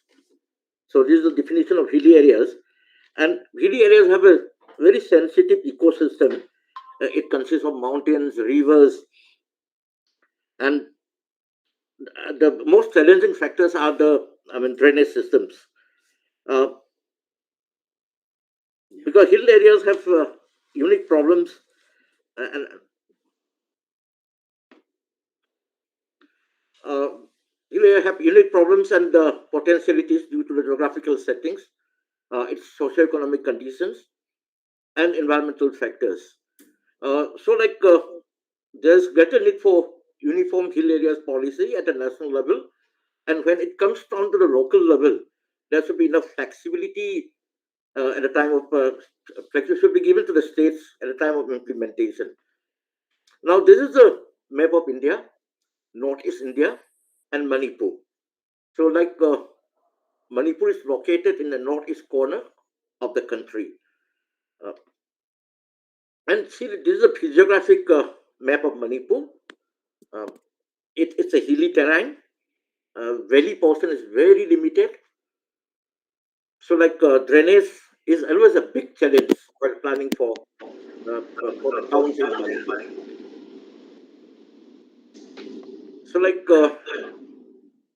in my state, 90% of the area is covered by hills. So only 10% is in the valley. But if you look at the location of the urban settlement, urban centers, statutory towns, all the towns are located in the valley.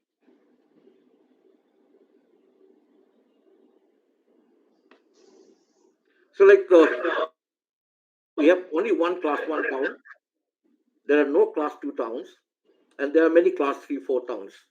Here, I would like to take advantage of the presence of the secretary that while formulating this Amrut Mission 2, there's a provision for preparation of GIS-based master plans for class 2 towns. But I think there are no class 2 towns in the state. So Manipur will be missing the bus, will not be getting any advantage of preparation of GIS-based master plan and the Amrut Mission 2. Now, if you look at the status of master plans in the Northeast region, there are 217 statutory towns. This is information collected from that NITI Aayog figure. Out of these 217, we have master plan in only 81 towns in the Northeast. 59 are under preparation. But the most alarming factor is there are 196 census towns and there are only 13 master plans there. So there should be a special focus on preparation of master plan for census towns and augment the status of preparation of master plans in the statutory towns too. So, the question we normally ask to ourselves is there any legal provision for planning of census towns in any region or in any part of the country for planning of census towns? Under what provision do the states take up planning? Because if I remember correctly, if my knowledge goes correctly, these master plans are prepared under Town and Country Planning Acts of the state, and there should be an urban local body to approve the master plans. So, in census towns, there are no master plans, there are no urban local bodies, so census towns are deprived of master plans. Now, if there are no master plans in the census towns, then how do one take care of the legal provisions approving building constructions in these census towns? So I would like to appeal to the government of India is that there should be a separate sub-scheme for preparation, revision of development control regulations for all the cities, including census towns, on priority. And another thing is urban development schemes implemented by government of India should not be restricted to statutory towns only, must be extended to all the census towns also. Now, as regards when one talks about the availability of master plans, one should look at the status of the qualified urban planners existing in the state also. This is a case of Manipur, where the state, as per UDP, PFI guidelines, there should be a city planner, 6 senior planners, 10 associate planners, and 14 assistant planners. And for ULBs, from 50,000 to 5 lakhs population, they should have a senior town planner, associate town planner, and 2 assistant planners. And every ULB below 50 lakhs should have 1 assistant town planner. So, if you put these two together, the state would be requiring 1 chief town planner, 7 senior town planners, 11 associate planners, and 42 assistant town planners. Altogether, there should be 61 qualified planners in the state. But what is the existing scenario? There are 11 posts only available in the state: 1 chief town planner, 1 senior town planner, 4 associate planners, and 5 assistant town planners.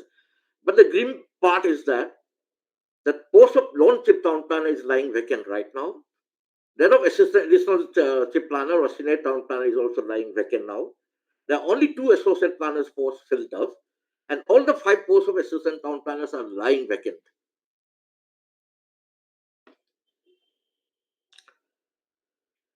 As regards coming to the main agenda, mainstreaming capacity building and rejuvenation of the capacity building institutions of 5 centers of excellence. Regular and continuous capacity building of urban planners is required for knowledge upgradation. But the centers of excellence should adopt a few urban centers. Out of the task given, these 5 centers, one should be assigned, and they should be asked to adopt few towns in the northeast to take up development and master planning exercises or developmental activities, so that can be replicated in other towns. So the role of the 5 centers of excellence should be: number 1, they should adopt few towns. Number 2 is one such center should be dedicated for northeast, because the problems that we encounter here is different from the rest of the mainland country. So what I suggest is that this center should not involve in teaching. There should be focus on research, capacity building, and adoption of few urban centers in any state, so that states can replicate the policies and programs implemented by these identified centers of excellence. So their main focus should be on research and capacity building and adoption of few towns. And see, like in the northeastern states, land is owned by either by the village authority or by individuals. There are few government land. So development control regulations and regulation of planning legislations are very important and crucial. So the syllabus should be reviewed and more focus should be given on development control regulations and planning legislations. In most of the planning colleges, there is one paper each covering 1 semester only. But for northeastern states, implementation of development control regulations and planning regulations is a very, it plays a key role in shaping the future of the towns here. Then there was also a proposal for upgradation of existing centers funded by the central government. What I suggest is that instead of strengthening the existing centrally funded institutions, focus should be more on opening new institutions and giving focus on research and capacity building and adoption of few cities in every state.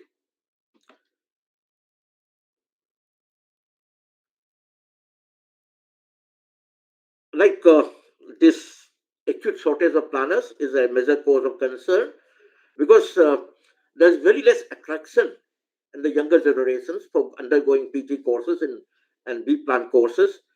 So capacity enhancement of town planners in the field of remote sensing and GIS, planning for climate disaster resilient cities, and leveraging latest technologies like drone technology, they're urgently needed.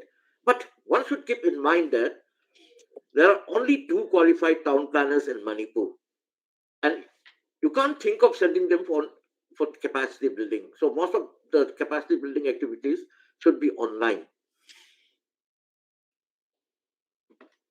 Thank you. That's all.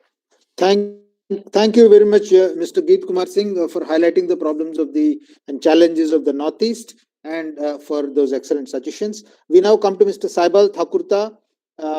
Last but not the least, Mr. Thakurta is the Chief Town Planner of the Government of West Bengal, and he has very kindly agreed to talk to us about the large proliferation of informal settlements, and not only in West Bengal, but in various parts of the country, particularly in the large metropolitan areas. So how can we tackle informality, and is planning really geared to handle these situations? So over to Mr. Thakurta. While we have kept the time as up to 1:30, we have extended it for some more time so that Mr. Thakurta can make his presentation, and then I can make the concluding remarks. Mr. Thakurta, please. Thank you, Mr. Rao, for giving me the chance to share my idea. At the from the for the in beginning, I will give some general thoughts about what is running in my mind. First of all, what is the status of planning profession in India? That has to be my first focus point. Whether planning that being taught to us is actually being implemented in the site. It is a question mark to me. The second is the whether planning versus project. If I put it, projects are taking far more leading position than planning activities. Planning exercise being done, books, planning documents are being prepared and shelved in the top, and the projects are not being linked to the planning. What Mr. Ms. Divya is telling about that, it has to be linked with the projects. Planning, whatever planning you are preparing, it has to be linked with the projects, and that project has to be used for development purpose. Next is planning education contents must include not only the physical planning, it should include other also socio-economic planning. It is very much important. And also another point, the institutional strengthening of the urban local bodies, whoever implementing the plan. It is also very important. We have practiced in West Bengal in 2005 to 2010. We are the first state. We have prepared development plan for all urban local bodies in 2005 to 2010 under KUSP, Kolkata Urban Services for the Poor project, DFID assisted project. In this period, they have prepared, and the plans were prepared with huge public participations, ward committee meetings at several locations during preparation, problem identification, prioritization, and after preparation of whatever you have told us, and accordingly we have prepared and we are sharing with them. We practice, we can share with you also. The next point is how to upgrade the planning profession. Whether the planning profession is at par with the other professions, with the engineering profession, I don't think so. Development to be linked with the planning exercises, documents that I have mentioned. Current situation of planning profession are not get proper regards also. But as per my experiences goes, engineering engineers are performing and getting in case of development. They are giving tangible development, so they are getting more priorities than the planners. Once the plan is prepared, planners are not being involved, as we don't have in my particular case, we don't have any linkage to the outcome based planning is not very effective here. For this, it is required to think development projects and the planning exercise that has to be ensured through legislator or whatever inform. Next point is shifting of planning professionals. I have seen the most of the planning professionals, they are qualified, they are coming from the planning schools, and they are basically shifting to the not only the planning, they are shifting to the real estate development more. Why this is happening? That has to be explored. Why they are shifting? It is happening basically. They are shifting to the private sectors. Not there is no lucrative government profession here. It is good to planning. I don't know a special exercise or research may be done in this regard. Next point is why planning profession can play a dominant role in the development field. Why you are not playing dominant role? That is my point. Is there a lack of statutory or legal backing? As Mr. Git Kumar is saying, there should be a, and also Mr. Ramotu told, there should be a West Bengal all India town planning services may be there, and accordingly the states may take accordingly their services. In our states, we don't have any constituted services. Just like other services, engineering, they have constituted service. Financial sector, they have constituted service. Administration, they have constituted. We don't have. We don't have even any director.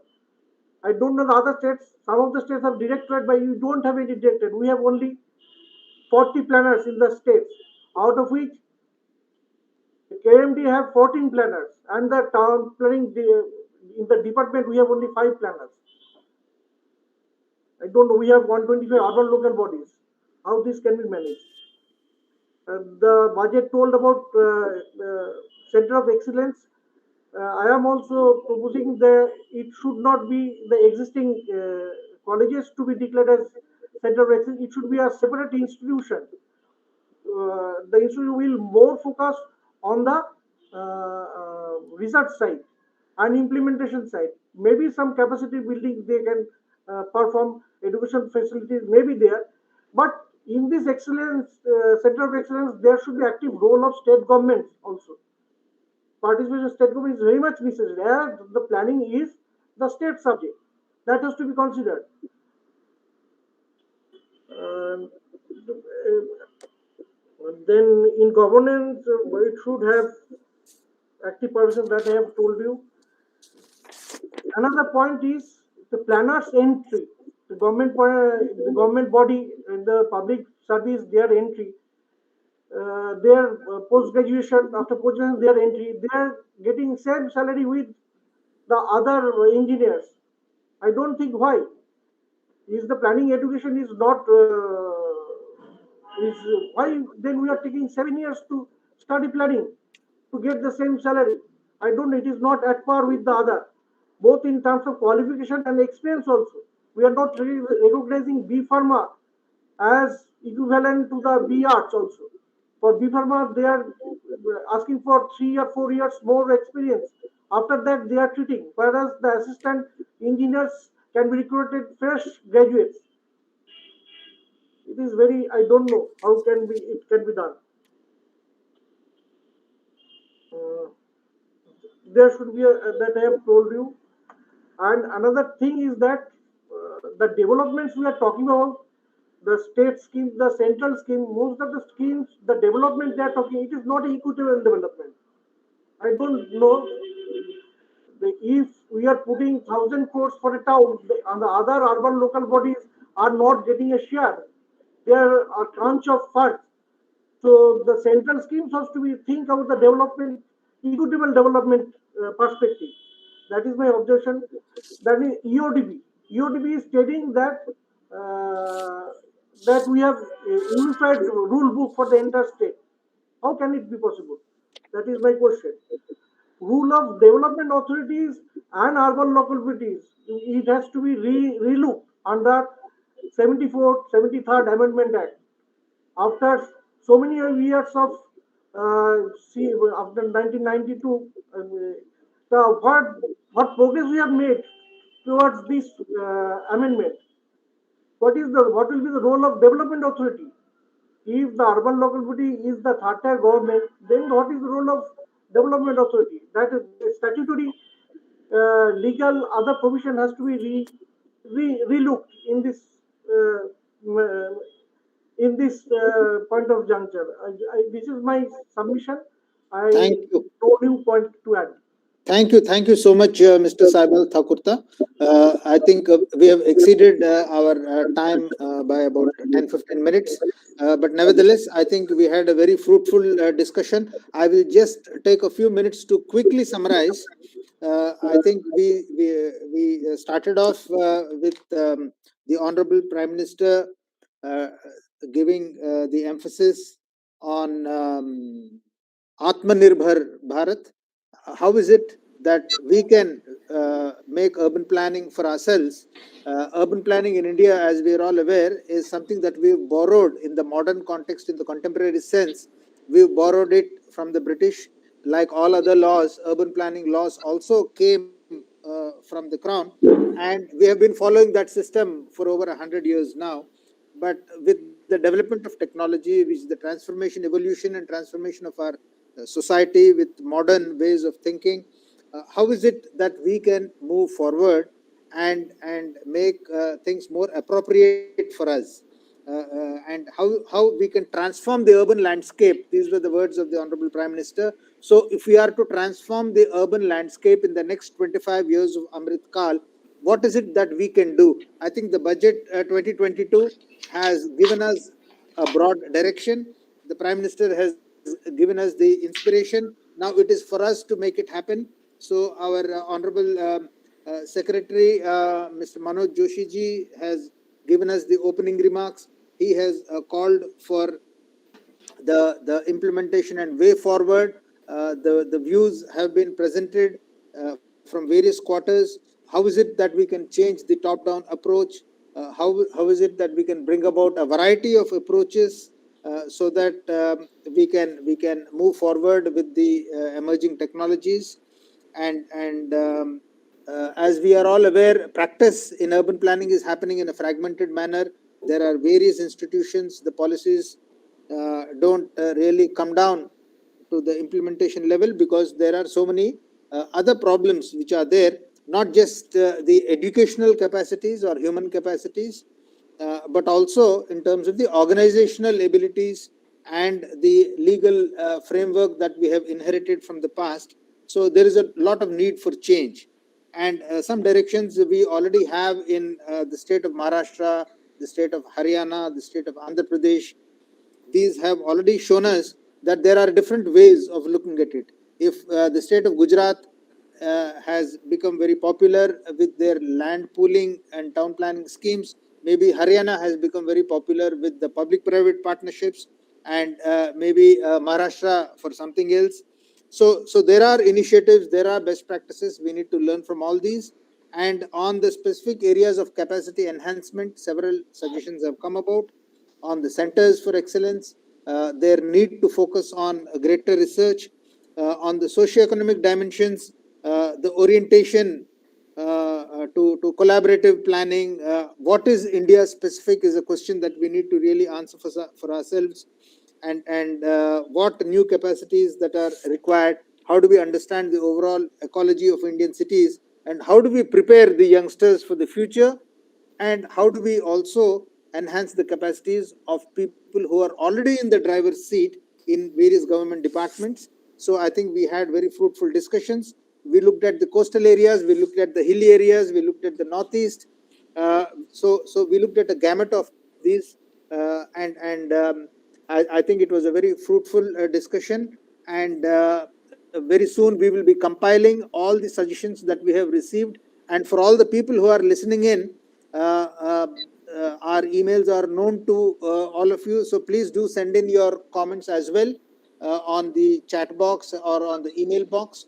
And we will try to put all these together, and then we will put it forward to the government. So before I call it to a close, I would like to request our Secretary Manoj Joshi ji if there is any final comment that he would like to make before we can say thanks to everybody. Manoj Joshi ji, is there anything that you would like to say, please? No, I just would like to thank everyone for a wonderful conversation. Thank you. Thank you so much, sir. We will document all these together, and then we will get back again to the ministry in the afternoon, and then we will take it forward. So I would like to personally thank each and every one of the speakers and the panelists. At a very short duration, we requested you to kindly put all your thoughts together. So I think we have received some very nice comments from all of you. There are challenges. Not everything can be done, but surely we'll see whatever is possible. So thank you all very much. Have a nice day. Jai Hind. Namaskar.